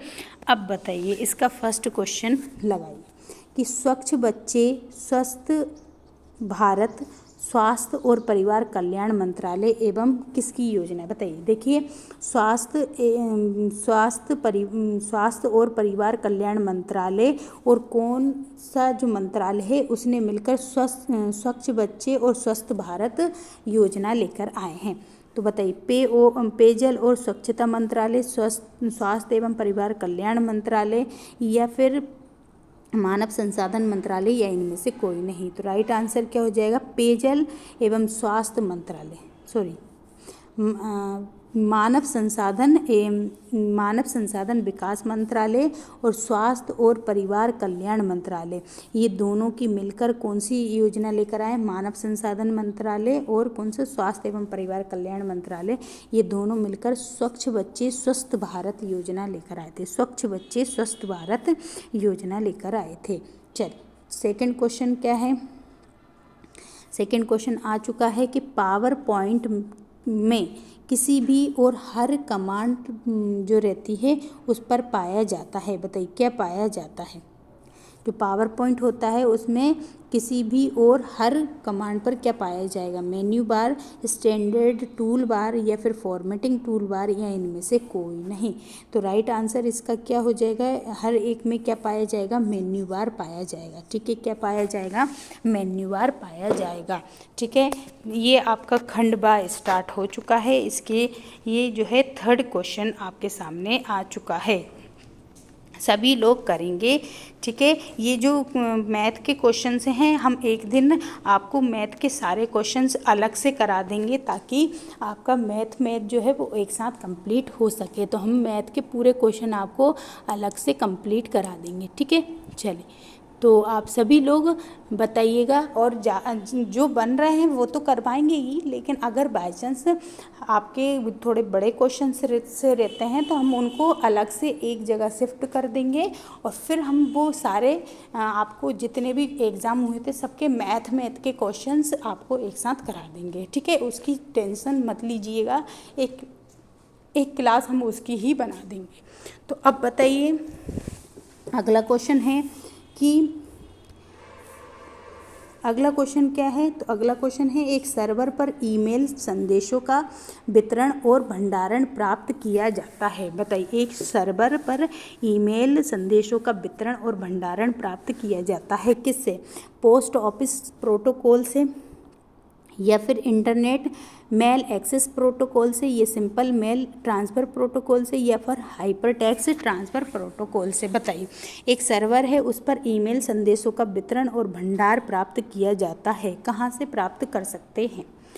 तो राइट आंसर क्या हो जाएगा? सिंपल मेल ट्रांसफ़र प्रोटोकॉल से। कहाँ से? SMTP जो रहता है वहाँ से हम इसको क्या कर सकते हैं? प्राप्त कर सकते हैं, SMTP से प्राप्त कर सकते हैं। तो एक सर्वर पर ईमेल संदेशों का वितरण जो है और भंडारण हम कहाँ से प्राप्त कर सकते हैं? सिंपल मेल ट्रांसफ़र प्रोटोकॉल से प्राप्त कर सकते हैं। चलिए, राइबोफ्लाविन एक है। बताइए, राइबोफ्लाविन एक क्या है? विटामिन है, पादप है, प्रतिजैविक है, या फिर रंगात्मक पदार्थ है? बताइए, राइबोफ्लाविन जो होता है ये क्या है? एक विटामिन है। ये क्या है? एक विटामिन है। ठीक है, राइबोफ्लाविन जो है एक विटामिन का केमिकल नेम है।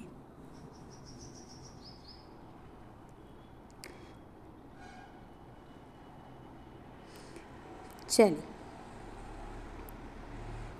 नेक्स्ट क्वेश्चन है कि बेटी बचाओ बेटी पढ़ाओ योजना में उपयोग होने वाली गुड्डी गुड्डा बोर्ड की संकल्पना किस राज्य की है? देखिए, बेटी बचाओ बेटी पढ़ाओ के अंतर्गत एक है ना पढ़ाओ, ये जो योजना है उसके अंतर्गत एक संकल्पना लाई गई थी।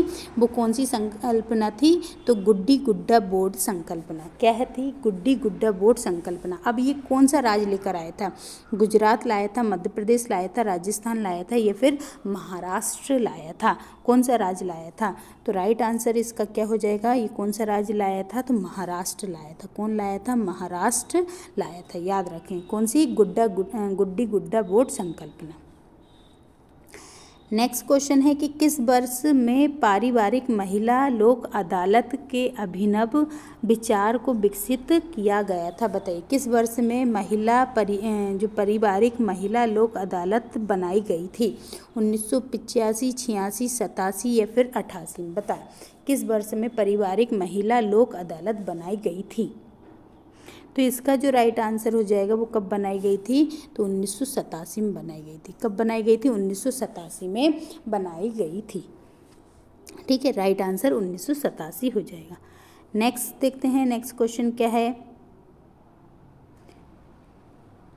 नेक्स्ट क्वेश्चन है कि स्वच्छ स्वस्थ सर्वस्त्र योजना के अंतर्गत कायाकल्प पुरस्कार जीतने वाले प्राथमिक स्वास्थ्य केंद्र के ग्राम पंचायत में खुले में शौच मुक्त करने की कायाकल्प निम्न में से कौन सा मंत्रालय करेगा।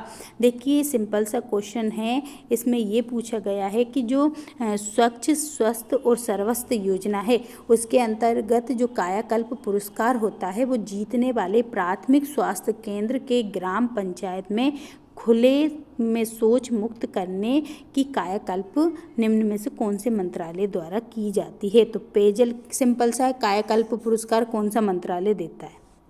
जो कायाकल्प पुरस्कार है वो कौन सा मंत्रालय देगा, कायाकल्प पुरस्कार जो है वो कौन सा मंत्रालय देता है।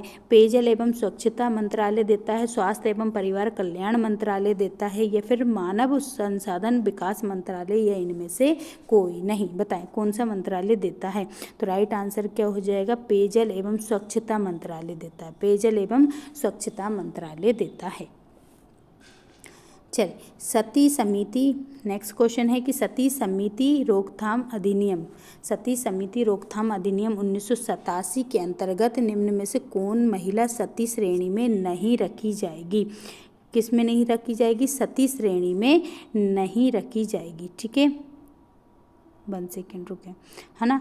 तो कौन से मतलब सती समिति रोकथाम अधिनियम 1987 का है, और इसमें बोला गया है कि कौन सी महिला जो है सती की श्रेणी में नहीं रखी जाएगी। ठीक है, फर्स्ट एक महिला जिनको अपने मृतक पति के देह के साथ जबरदस्ती जला दिया गया है।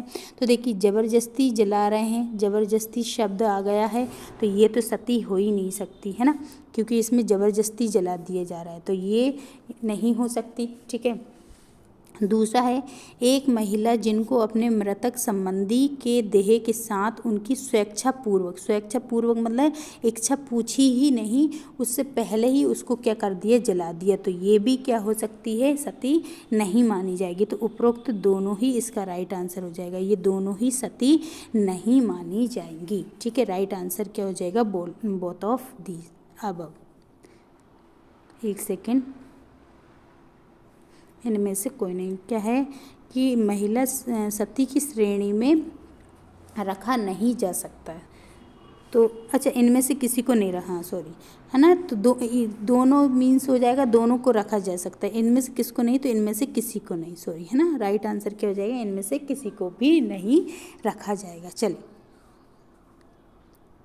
एक्सप्लेन सही किया था, बस आंसर थोड़ा सा गलत लगाया था। चलिए बाल विवाह अधिनियम 2006 के संबंधित निम्न विकल्पों में से सही विकल्प का चयन करें। देखिए बाल विवाह अधिनियम 2006 का है, कब का है, बाल विवाह अधिनियम 2006 का है। ठीक है, बाल विवाह अधिनियम 2006 का है।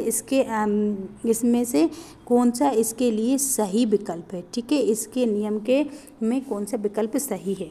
तो ये अधिनियम भारत के बाहर भारतीय नागरिकों पर लागू है, ये अधिनियम पूरे भारत में लागू है, दोनों या इनमें से दोनों नहीं। बताइए कौन से सही हैं इनमें से, बाल विवाह अधिनियम 2006 के लिए। तो राइट आंसर क्या हो जाएगा कि इसमें से सही सिर्फ एक है कि ये अधिनियम जो है अधिनियम भारत के बाहर भारतीय नागरिकों पर भी क्या है, ये लागू है। तो ये पूरा सही है, लेकिन ये पूरे भारत में नहीं है, क्योंकि जम्मू कश्मीर में ये लागू नहीं था उस टाइम पर, तो इसलिए है ना, ये पूरे भारत में लागू नहीं था। तो ये वाला ऑप्शन गलत हो जाता है। ठीक है, नेक्स्ट क्वेश्चन है कि OSI मॉडल जो है उसमें लेन, है ना, इम्प्लीमेंट होते हैं। बताइए जो OSI मॉडल में लेन जो होते हैं किस लेयर में होते हैं, नीचे की 2 लेयर या नीचे की 3 लेयर में या 7 लेयर में, या फिर उपरोक्त में से कोई नहीं। इनमें से 7 लेयर होती हैं। ठीक है, एक होती है एप्लीकेशन, है ना, और ये इस तरीके से मॉड्यूलेशन, इस तरीके से 7 लेयर होती हैं। तो ये पूछ रहा है लेन मतलब लोकल एरिया नेटवर्क किन 2 लेनों में लगाया जाता है। तो नीचे की 2 लेन, 3 लेन, या फिर 7 में, या उपरोक्त में से कोई नहीं। तो राइट आंसर क्या हो जाएगा, 7 लेयर में यूज़ कर सकते हैं लेन का, ना। और लेन का फुल फॉर्म क्या होता है, तो लोकल एरिया नेटवर्क। क्या होता है, लोकल एरिया नेटवर्क। ठीक है, लोकल एरिया नेटवर्क इसका फुल फॉर्म होता है। चलिए नेक्स्ट देखते हैं, नेक्स्ट क्वेश्चन क्या है कि मल की विशिष्ट गंध का होता है, बताइए क्या होता है ना। मल की विशिष्ट गंध का होता है, इंडोल होता है या फिर जो स्केटोल या फिर उपरोक्त दोनों या फिर इनमें से कोई नहीं। मतलब कहने का है कि the characteristics foul odour of faeces is due to, बताइए। राइट आंसर है कि मल की विशिष्ट गंध किसके कारण होती है, तो इन दोनों, है ना, इंडोल और जो स्केटोल होता है, ये दोनों के कारण ही इनमें विशिष्ट गंध आती है। ठीक है। नेक्स्ट क्वेश्चन है कि नियासिन और निकोटीन अम्ल निम्न में से किसका अवयव होता है, बताएं। जो नियासिन और निकोटीन जो होता है अम्ल, वो किसका अवयव होगा, विटामिन सी का, विटामिन बी कॉम्प्लेक्स का, थायरोक्सिन हार्मोन का, या फिर शर्करा का। तो राइट आंसर क्या हो जाएगा, विटामिन बी कॉम्प्लेक्स होता है, उसमें है ना नियोटीन जो होता है B6 का नाम होता है। ठीक है, B6 या B3 का नाम होता है। तो राइट आंसर क्या हो जाएगा, ये बी कॉम्प्लेक्स का एक अवयव है। कौन सा, नियासिन या निकोटीन अम्ल। चल नेक्स्ट क्वेश्चन है, ये आपका आ गया एसआई से संबंधित चक्रवर्ती ब्यास से संबंधित आ गया है। तो अभी हमने क्या कहा है कि हम आपको मैथ के पूरे एक उसमें टॉपिक कंप्लीट करा देंगे। पूरे जितने भी आपके पेपर में मैथ के क्वेश्चंस आए हैं, हम एक क्लास में लेके उन सभी क्वेश्चंस को सोल्व करा देंगे। तो आपके मैथ के क्वेश्चंस भी सोल्व हो जाएंगे, क्योंकि उनमें अभी टाइम ज़्यादा लगेगा। तो जिसके कारण से क्या होगा कि आपकी टाइमिंग बढ़ जाएगी और क्लास में क्वेश्चंस कम हो पाएंगे। ठीक है, चलिए इसका देख लेते हैं कि MN ये दर्पण है, और इसमें देखिए ये आकृति किधर से बनेगी। तो देखिए ये जो आकृति है, तो ये दर्पण है, तो ये जैसा यहाँ पे बना वैसे यहाँ पे बनेगा। ठीक है, और ये जो है ये नीचे की साइड चला जाएगा।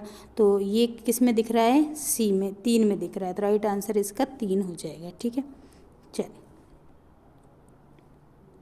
अगर छोटे मोटे अगर कोई मैथ के क्वेश्चन है तो हम यहीं करा देंगे, लेकिन अगर कोई ज़्यादा लेंदी टाइप का होगा तो फिर वो आपका ज़्यादा टाइम कंज्यूम करेगा, इसलिए हम बाद में करा देंगे। किशोर न्यायालय जो है बालकों की देखरेख और संरक्षण के लिए जो किशोर न्यायालय बनाया गया था, इसका अधिनियम 2015 का है। इसके अनुसार कौन से स्तर पर एक या अधिक बाल कल्याण समिति की संरचना की जा सकती, किस स्तर पर, राज्य के स्तर पर, जिला के, ब्लॉक या फिर पंचायत। तो जो किशोर न्यायालय अधिनियम 2015 था, उसके अनुसार एक से अधिक बाल कल्याण समिति की संरचना जो है किस स्तर पर, तो जिला स्तर पर हम एक से अधिक बाल कल्याण समिति बना सकते हैं। ठीक है, चल नेक्स्ट देखते हैं कि बाल विवाह अधिनियम 2006 के अनुसार बाल विवाह के संवैधानिकता को बढ़ावा क्रियाशील और संवहन, संचालन और प्रोत्साहन करने वाले व्यक्तियों को कितने अधिकतम वर्षों तक कैद हो सकती है, बताइए। जो बाल विवाह जो अधिनियम 2006 है, उसके अनुसार जो संवैधानिकता को बढ़ावा क्रियाशील, मतलब कि बाल विवाह को जो बढ़ावा दे या फिर उसका संचालन करे, उसको प्रोत्साहित करे, तो ऐसे व्यक्ति को कितने साल की कैद हो सकती है, 2, 3, 4, 5। तो कितने साल की हो सकती है, ऐसे व्यक्ति को 2 साल की कैद हो सकती है। कितने साल की, 2 साल की कैद हो सकती है। चलिए इस टाइप का क्वेश्चन हम आपको करके बता देते हैं कि इस टाइप का क्वेश्चन कैसे होगा। थोड़ा पतला कर लेते हैं पेन को। देखिए क्वेश्चन दिया है कि यदि हवा को हरा कहा जाए, हवा को क्या बोलेंगे, हवा को हम हरा बोलेंगे। ठीक है, हवा को हम क्या बोल रहे हैं, हरा बोलेंगे, और हरा को नीला बोलेंगे। हरा को हम क्या बोलेंगे, अगर हरे को हम नीला बोलते हैं, ठीक है, और कहा जाता है, और नीला को आसमान कहा जाए, नीले को हम क्या बोलेंगे, तो नीले को हम आसमान बोलें, आसमान बोलें। आसमान को पीला बोलें, आसमान को हम क्या बोलें, पीला बोलें। ठीक है, और पीला को पानी बोलें, पीला को क्या बोलें, पानी बोलें कहा जाए। तो पानी को गुलाबी बोल दें। ठीक है, पानी को गुलाबी बोलें। पानी को गुलाबी कहा जाए तो बताइए साफ आसमान का रंग कैसा होगा। तो आसमान को हम क्या बोल रहे हैं, तो आसमान को हम पीला बोल रहे हैं, तो साफ आसमान का रंग कैसा होगा, पीला होगा। देखिए आसमान का रंग क्या होगा, तो साफ आसमान का रंग कितना होगा, कैसा होगा, पीला होगा। ठीक है, कैसा होगा, पीला होगा। राइट आंसर क्या हो जाएगा, पीला। इसमें आसमान को आसमानी लिख कर दिया है, गुलाबी कहा जाए तो साफ। ठीक है ना। साफ आसमान का रंग क्या होगा, रंग पूछा है तो पीला ही होगा। राइट आंसर क्या है, पीला, लेकिन इन्होंने आसमान को आसमान ही लिख कर दिया है। ठीक है, चल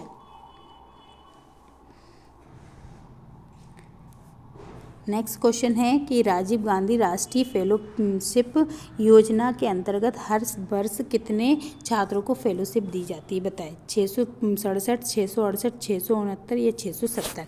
तो देखिए राजीव गांधी राष्ट्रीय फेलोशिप योजना के अंतर्गत हर वर्ष जो है छात्रों को कितनी फेलोशिप दी जाती है, तो 667 छात्रों को फेलोशिप दी जाती है। कितनी, 667 छात्रों को फेलोशिप दी जाती है। चल नेक्स्ट क्वेश्चन देखते हैं कि मनुष्य में आवश्यक अमीनो अम्ल की संख्या कितनी होती है। आवश्यक अमीनो अम्ल कितने होते हैं, 18, 10 या फिर 8 या फिर 20। तो देखिए आवश्यक अमीनो अम्ल की संख्या 20 होती है। कितने आवश्यक की पूछा है, टोटल कितने होते हैं, तो कुल अमीनो अम्ल मानव मनुष्य में कुल अमीनो अम्ल कितने होते हैं, 20 होते हैं। कितने, कुल अमीनो अम्ल 20 होते हैं, लेकिन इसमें आवश्यक अमीनो अम्ल पूछे हैं तो आवश्यक अमीनो अम्ल 10 होते हैं। कितने होते हैं, आवश्यक अमीनो अम्ल 10 होते हैं। ठीक है,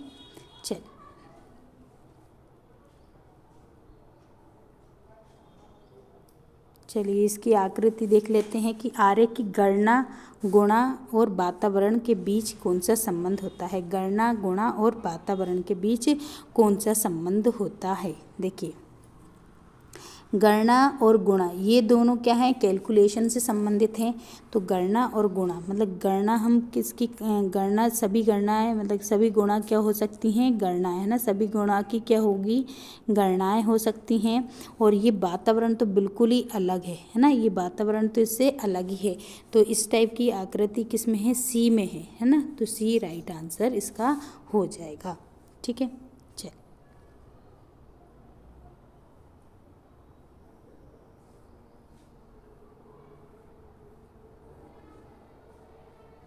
बताइए कि आरंभ में पिछड़ा क्षेत्र अनुदान निधि कार्यक्रम कुल कितने जिलों में लागू किया गया था। जो आरंभ में जो पिछड़ा क्षेत्र अनुदान निधि कार्यक्रम है वो कितने जिलों में लागू किया गया था, 250, 256, 268 या फिर 272।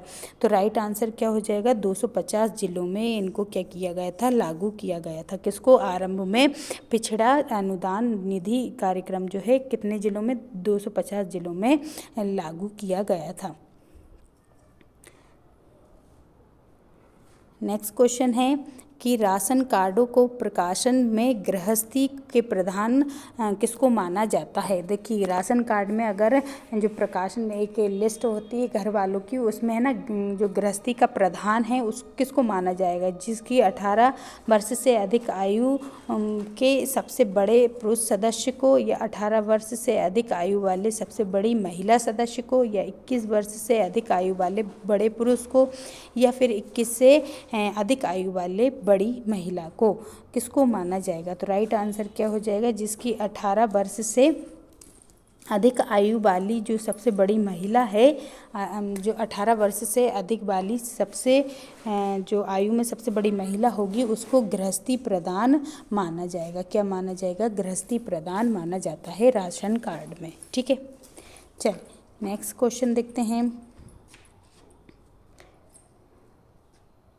ये देख लेते हैं, ये रीजनिंग है। ठीक है, इसको देखते हैं। कुसुमा रवि की पत्नी है। जो कुसुमा है, ये जो कुसुमा है वो किसकी है, रवि की पत्नी है। ठीक है, रवि की पत्नी है, तो इस पे माइनस लगाएंगे। ठीक है, फिर गोविंद और प्रभु भाई भाई हैं, और गोविंद रवि का भाई। गोविंद कौन है, गोविंद का, ये इसकी पत्नी है तो ये पक्के में पति होगा। ठीक है, लड़का ही होगा। गोविंद रवि का भाई है, तो गोविंद क्या है, गोविंद भाई है। ठीक है, तो भाई है ये प्लस हो जाएगा। और गोविंद गोविंद और प्रभु भाई हैं, है ना। गोविंद और प्रभु भी कौन है, तो भाई भाई हैं, ठीक है। अब बताना है प्रभु कुसुमा, जो प्रभु और जो कुसुमा है वो किस प्रकार से संबंधित हैं, तो ये कैसे हैं, तो जो कुछ बताइए। तो ये कुसुमा का कौन हो सकता है, तो कुसुमा का ये जेठ हो सकता है। कौन है, तो जेठ, तो ब्रदर इन लॉ हो सकता है। कौन हो सकता है, brother in law. Right answer क्या हो जाएगा, ब्रदर इन लॉ, ठीक है। चलिए बताइए कि 100 प्राथमिक अंडक कोशिकाओं से बनने वाला अंडाणु की संख्या क्या होती है। जो 100 प्राथमिक अंडक कोशिकाओं से बनने वाला जो अंडाणु रहेगी उसकी संख्या कितनी होगी, 100, 200, 300 या फिर 400। तो देखिए 100 प्राथमिक अंडक कोशिकाओं से जो अंडाणु बनता है तो वो अंडाणुओं की संख्या भी कितनी होती है, 100 ही होती है। कितनी होती है, 100 होती है। चलिए नेक्स्ट क्वेश्चन देखते हैं।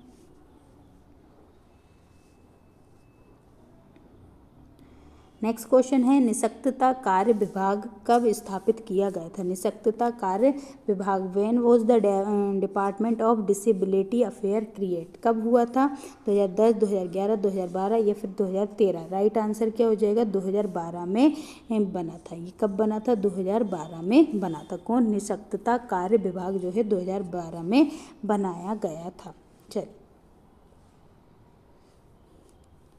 चलिए इसमें से देख लीजिए कि कौन सा फिगर इसके अंदर फिट बैठ सकता है ना। तो इधर कौन सा है, तो इसमें देखिए गोल नहीं है तो ये तो हो ही नहीं सकता, ठीक है। ये इस साइड जा रहा है तो ये भी नहीं हो सकता है। ये नीचे की साइड जा रहा है, ये भी नहीं हो सकता। तो फोर्थ राइट आंसर हो जाएगा इसका। क्या हो जाएगा, फोर्थ जो है राइट आंसर हो जाएगा।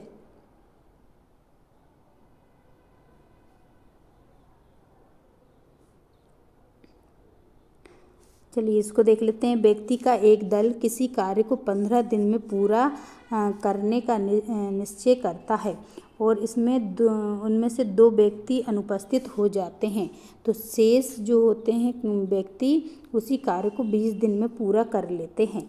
तो बताइए आरंभ में व्यक्तियों की संख्या क्या थी। तो देखिए कि एक व्यक्तियों का दल था जो 15 दिन में क्या कर रहे थे, अपना कार्य पूरा कर रहे थे, ठीक है। तो देखिए व्यक्ति हमें पता नहीं है, ठीक है। व्यक्ति मतलब कि हम क्या लिख सकते हैं, मेंस लिख सकते हैं। और ये क्या कर रहे थे, तो ये कर रहे थे 15 दिन में अपना काम पूरा कर रहे थे ना, एक काम पूरा कर रहे थे।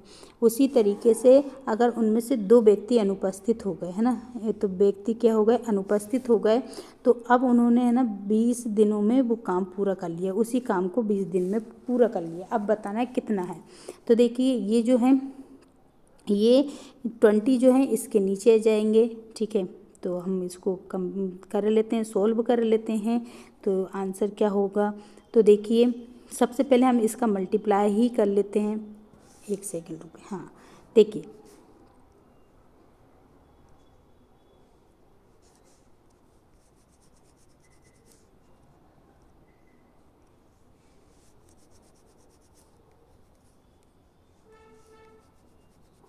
चल अब देखते हैं, हम इसका एक बार लिख लेते हैं, फिर से लिख लेते हैं कि क्या है। देखिए यहाँ पर लिखते हैं, तो देखिए ये एक काम पूरा कर रहे हैं, काम एक ही है तो उसको लिखने की ज़रूरत नहीं है ना। ये m × 15 हो जाएगा, इक्वल में ये क्या हो जाएगा m-2 और ये क्या हो जाएगा 20 हो जाएगा, ठीक है।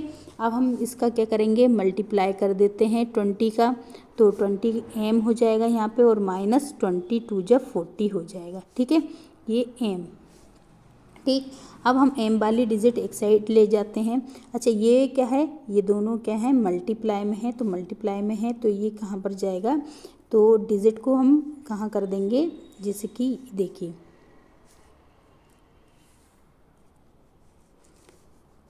ये मल्टीप्लाई में है, m यहीं रह जाएगा, ये 20m - 40 हो जाएगा, ठीक है। और अपॉन में क्या आ जाएगा, 15 आ जाएगा। अब देखिए इनको अगर हम सेपरेट कर सकते हैं तो अब देखिए इसको कैसे कर सकते हैं, तो m इनमें से क्या आ रहा है, 20 कॉमन आ रहा है और m - 2 आएगा, ठीक है। और यहाँ पे क्या आ जाएगा 15, किससे जा रहा है ये 5 से, 5 3 जा और 5 कितना आ जाएगा, ये 5 3 जा और 5 4 जा, ठीक है। तो इसका वही हम कह रहे थे, थोड़ा सा लेंदी होगा, इस पे नहीं आएगा तो हम आपको दूसरी क्लास में इसको कंप्लीट करा देंगे, है ना। तो इसका वैसे क्या आता, 8 आदमी ही आता, ठीक है। ये कितना आता, 8 आता, लेकिन हम इसको हम आपको विश्वास दिलाते हैं कि हम आपको एक मैथ की पूरी क्लास ले आएंगे और आपको ये कंप्लीट करा देंगे, ठीक है। चल, क्योंकि इसमें टाइम ज़्यादा जाएगा और इस पर थोड़ी जगह कम पड़ रही है, तो इसलिए हम ऊपर नीचे उसको एडजस्ट नहीं कर पाएंगे, ठीक है। चलिए, जो है सांसद आदर्श ग्राम योजना कौन से वर्ष से प्रारंभ हुआ था, बताइए। सांसद आदर्श ग्राम योजना जो है कौन से वर्ष से प्रारंभ हुआ था, 2013, 14, 15 या फिर 16, बताइए। सांसद आदर्श ग्राम योजना कौन से वर्ष से स्टार्ट हुआ था, राइट आंसर क्या हो जाएगा, 2014 से हुआ था। कितना हुआ था, 2014 से हुआ था।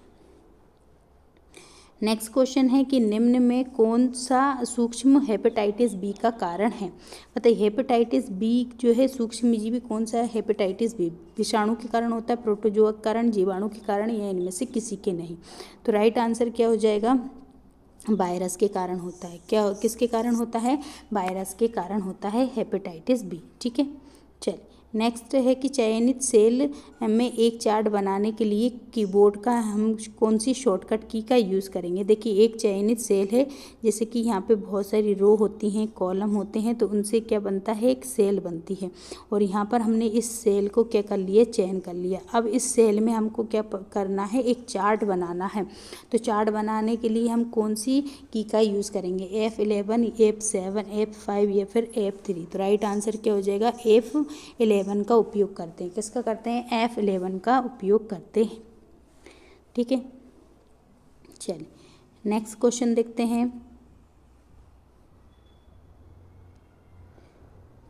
चलिए, रीजनिंग का है, ये कर लीजिए, है ना। देखिए, इसमें एक दिया गया है कि अपन को जोड़ना है। तो फर्स्ट क्या है, हमारे पास एम है, तो एम के बाद क्या लिखेंगे हम, थोड़ा सा अगर देखें, एम के बाद हमारे पास क्या आ रहा है, एन आ रहा है, ठीक है। अगर हम ये फर्स्ट रखें, एम के बाद ए लें, फिर एन है, फिर एम है, और एम के बाद फिर एम क्या हो जाएगा, रिपीट कर जाएगा, एम, ठीक है। फिर एन आएगा, फिर ए आएगा। तो देखिए, M A N, M M N, फिर ए, फिर ये नहीं आ रहा है ना। फिर दूसरा देखते हैं, तो देखिए ये क्या है, एफ, एम के बाद ए आ रहा है, फिर एन, फिर एम, फिर ए, ठीक है। फिर आ जाता है यहाँ पर ए के बाद क्या आ जाएगा, एन, एन के बाद फिर ए, एम आता है, फिर ए एन एम। तो ये वाला राइट आंसर हो जाएगा, बी हमारा क्या हो जाएगा, इसका राइट आंसर हो जाएगा, ठीक है। ठीक है, फिर यहाँ पे एम आ जाएगा, फिर एम आ जाएगा, तो सॉरी ये सेकंड वाला आएगा ना, ये डबल एम इसमें है, थर्ड में,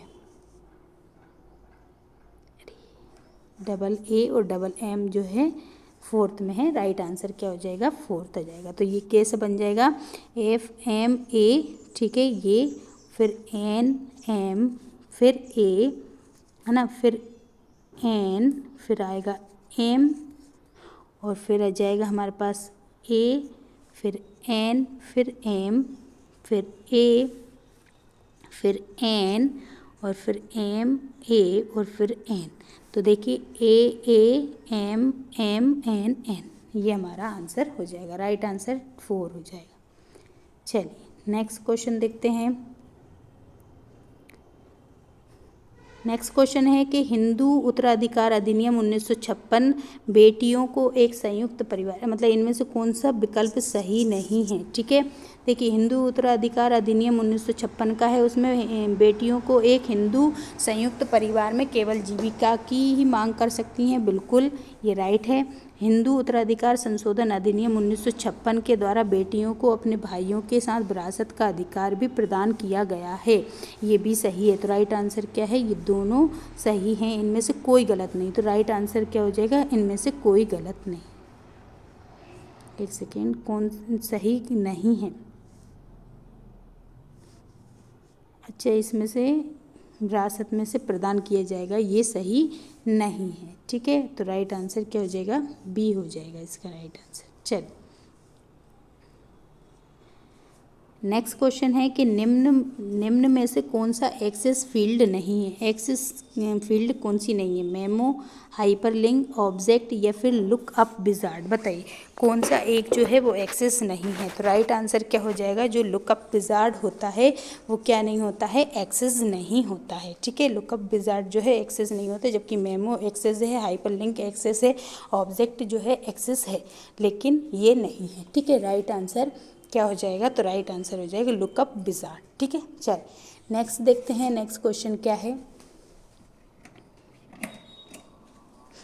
नेक्स्ट क्वेश्चन क्या है? चलिए लगा लेते हैं। नेक्स्ट क्वेश्चन है कि डायबिटीज़ जो होता है, डायबिटीज़ इंसिपिटस नियंत्रित होता है। बताइए किसके द्वारा? डायबिटीज़ इंसिपिडस जो है किसके द्वारा नियंत्रित होगा?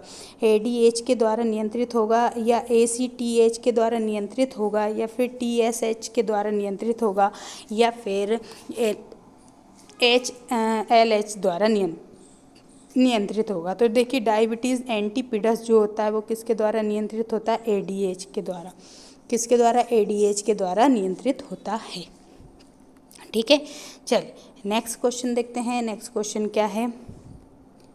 नेक्स्ट क्वेश्चन है कि बताइए निम्न में से कौन सी योजना का लक्ष्य महिला और बच्चों के व्यावसायिक यौन शोषण का निवारण करना है। बताइए कि इनमें से कौन सी योजना जो है बच्चों को और महिला और बच्चों के व्यवहार जो व्यावसायिक यौन शोषण होता है उसके निवारण के लिए बनाई गई थी। बताएं, सभी लोग आंसर देंगे क्या होगा? कि वन स्टॉप सेंटर, सखी योजना, स्वधर गृह योजना, उज्ज्वला योजना या फिर नई मंजिल योजना। तो देखिए अगर इसमें से देखें उज्ज्वला योजना में तो क्या दिया जाता है?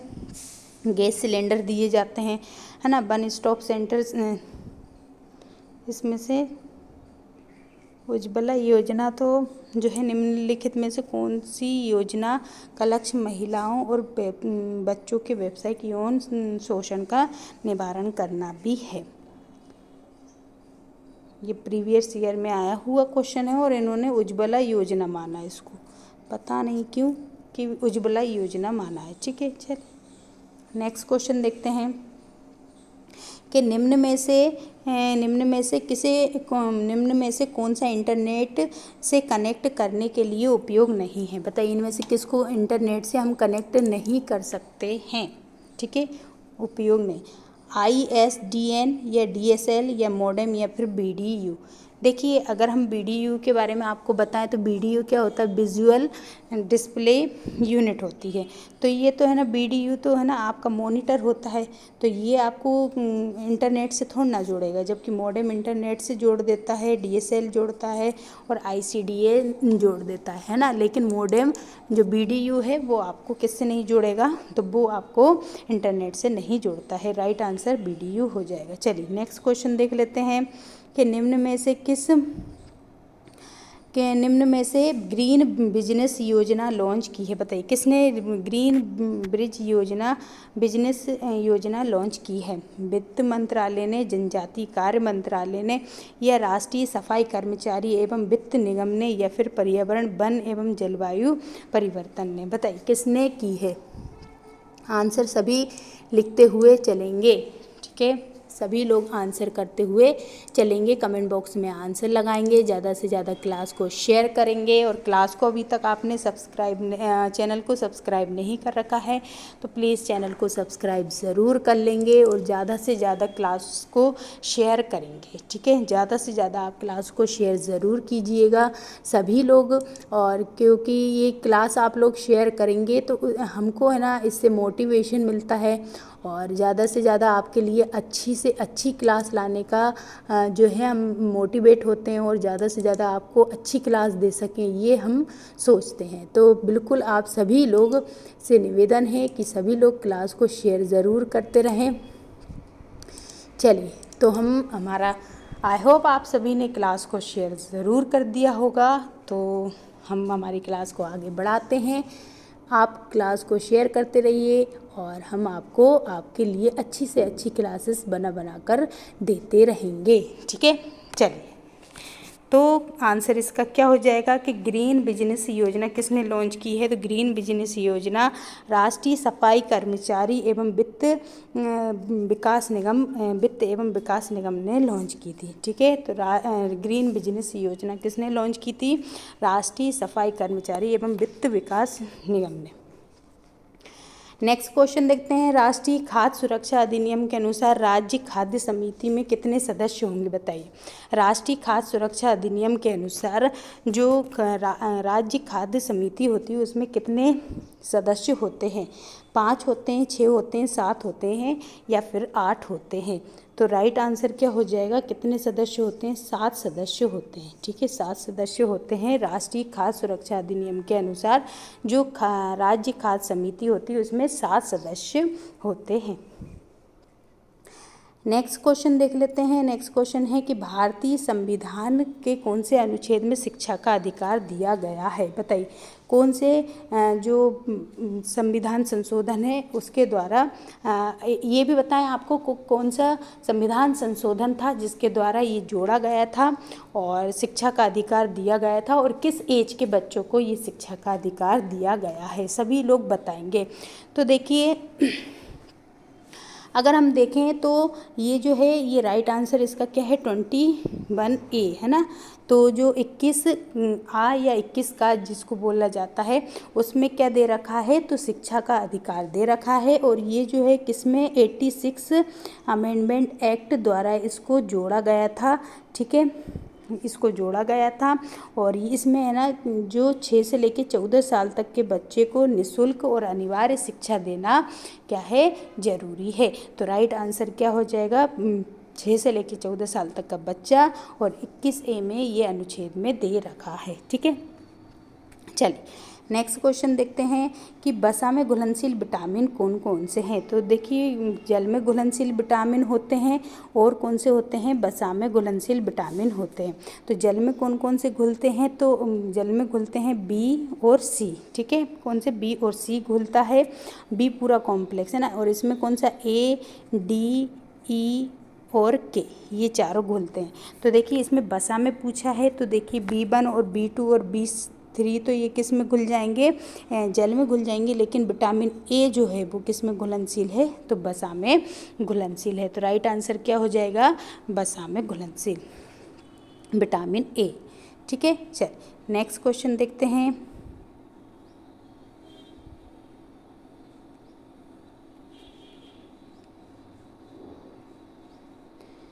चल नेक्स्ट क्वेश्चन देखते हैं, राष्ट्रीय रुर्बन मिशन में कितने प्रकार के क्लस्टर हैं? बताइए, राष्ट्रीय रुर्बन जो मिशन है उसमें कितने प्रकार के क्लस्टर हैं? 2 प्रकार के, 3 प्रकार के, 4 प्रकार के या फिर 5 प्रकार के? बताइए कितने प्रकार के क्लस्टर हैं रुर्बन में, राष्ट्रीय रुर्बन मिशन में? तो इसमें कितने प्रकार के क्लस्टर हैं? 2 प्रकार के क्लस्टर होते हैं। कितने प्रकार के क्लस्टर होते हैं? इसमें 2 प्रकार के क्लस्टर होते हैं। ठीक है, चलिए नेक्स्ट क्वेश्चन देख लेते हैं। अभी तक आपने क्लास को शेयर नहीं किया है तो प्लीज़ क्लास को शेयर करते हुए ज़रूर चलेंगे। ठीक है, बताइए, ये खंड B चल रहा है जो कि 31 मई 2017 को फर्स्ट शिफ्ट का जो पेपर हुआ था उसका ये कौन सा चल रहा है? तो ये सेकंड खंड चल रहा है। ठीक है, बताएं, हिंदू उत्तराधिकार अधिनियम 1956 निम्न में से किन व्यक्तियों पर लागू नहीं होता है? बताइए, 1956 जो है किन व्यक्तियों पर लागू नहीं होता है? नहीं पूछा है कि ब्रह्म समाज के अनुयायी पे लागू नहीं होता, अनुसूचित जनजाति पे, उपरोक्त दोनों पे, या इनमें से कोई नहीं? बताएं। तो देखिए ये जो है दोनों पे लागू नहीं होता है। ठीक है, ना ही ये ब्रह्म समाज पे लागू होता है ना, ना ही ये ब्रह्म समाज पे लागू होता है और ना ही अनुसूचित जनजाति पर। कौन सा? हिंदू उत्तराधिकार अधिनियम जो 1956 है वो ब्रह्म समाज के अनुयायी पर भी लागू नहीं होता है और इनमें से है ना क्या कहते हैं, अनुसूचित जनजाति के ऊपर भी ये लागू नहीं होता है। तो राइट आंसर क्या हो जाएगा? उपरोक्त में से दोनों। चलिए नेक्स्ट देखते हैं, नेक्स्ट क्वेश्चन क्या है।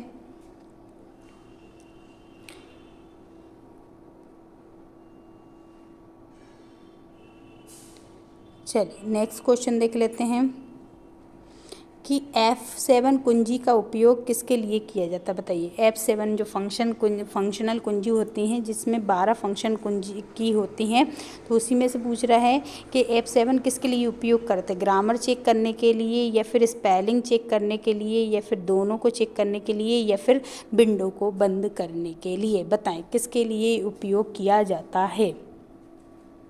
सभी लोग आंसर देते हुए चलेंगे साथ साथ में, ठीक है, और बताएंगे कि किसके लिए किया जाता है। तो देखिए राइट आंसर इसके लिए क्या हो जाएगा कि F जो है इसका उपयोग दोनों के लिए किया जाएगा, ग्रामर चेक करने के लिए भी, स्पेलिंग चेक करने के लिए भी F7 का ही उपयोग किया जाता है। तो उपरोक्त दोनों इसका राइट आंसर हो जाएगा। तो आज के ये दोनों खंड अपन ने कंप्लीट कर लिए हैं। कल की क्लास में हम आपको इसका खंड 3 और खंड 4 कंप्लीट कराएंगे। तो आज की क्लास को ज़्यादा से ज़्यादा शेयर ज़रूर कीजिएगा, सभी के साथ शेयर कीजिएगा, और क्लास को जाते समय लाइक करके जाइएगा, और ज़्यादा से ज़्यादा क्लास को शेयर ज़रूर कीजिएगा। और चैनल को सब्सक्राइब नहीं कर रखा है तो प्लीज़ चैनल को सब्सक्राइब ज़रूर कर लीजिएगा। और क्लास कैसी लगी जाते समय कमेंट बॉक्स में ज़रूर लिखकर बताइएगा। आप लोग क्लास बताते नहीं हैं कैसी लग रही है, तो प्लीज़ आप सभी लोग क्लास को बताएं कि कैसा लग रही है आपको क्लास, और इसमें आपको जो हम पेपर करवा रहे हैं उनसे आपको कितनी मदद मिल रही है और कितना ज़्यादा आप पेपर सॉल्व कर पा रहे हैं। तो ज़रूर आप ये सब कमेंट बॉक्स में लिखकर बताइएगा। तो आज के लिए हम इतना ही रखेंगे। कल की क्लास में हम इसी जो 31 मई 2017 का फर्स्ट शिफ्ट का पेपर था उसका खंड 3 और खंड 4 आपको कंप्लीट कराएंगे। तो आज हमने खंड 1 और खंड 2 कंप्लीट करा दिया है। तो आप अगली क्लास में हम खंड 3 और 4 भी कंप्लीट करा देंगे। तो बस क्लास को आप ज़्यादा से ज़्यादा शेयर कीजिए, क्लास से जुड़िए। इससे पहले का जो शिफ्ट सेकंड भी हमने कंप्लीट करा दिया है। अभी तक आपने अगर इस क्लास का शिफ्ट सेकंड के जो दोनों पार्ट नहीं देखे हैं तो शिफ्ट सेकंड के दोनों पार्ट ज़रूर देखिएगा, ठीक है। दोनों शिफ्ट सेकंड के दोनों पार्ट आप ज़रूर देखेंगे, है ना। पार्ट 1 और पार्ट 2 ज़रूर देखिएगा, उसके भी हमने पूरे आपको कंप्लीट करा दिए हैं। तो आज के लिए सिर्फ इतना ही रखते हैं, फिर मिलेंगे अगली क्लास में अगले टॉपिक के साथ। तब तक के लिए सभी को जय हिंद साथियों।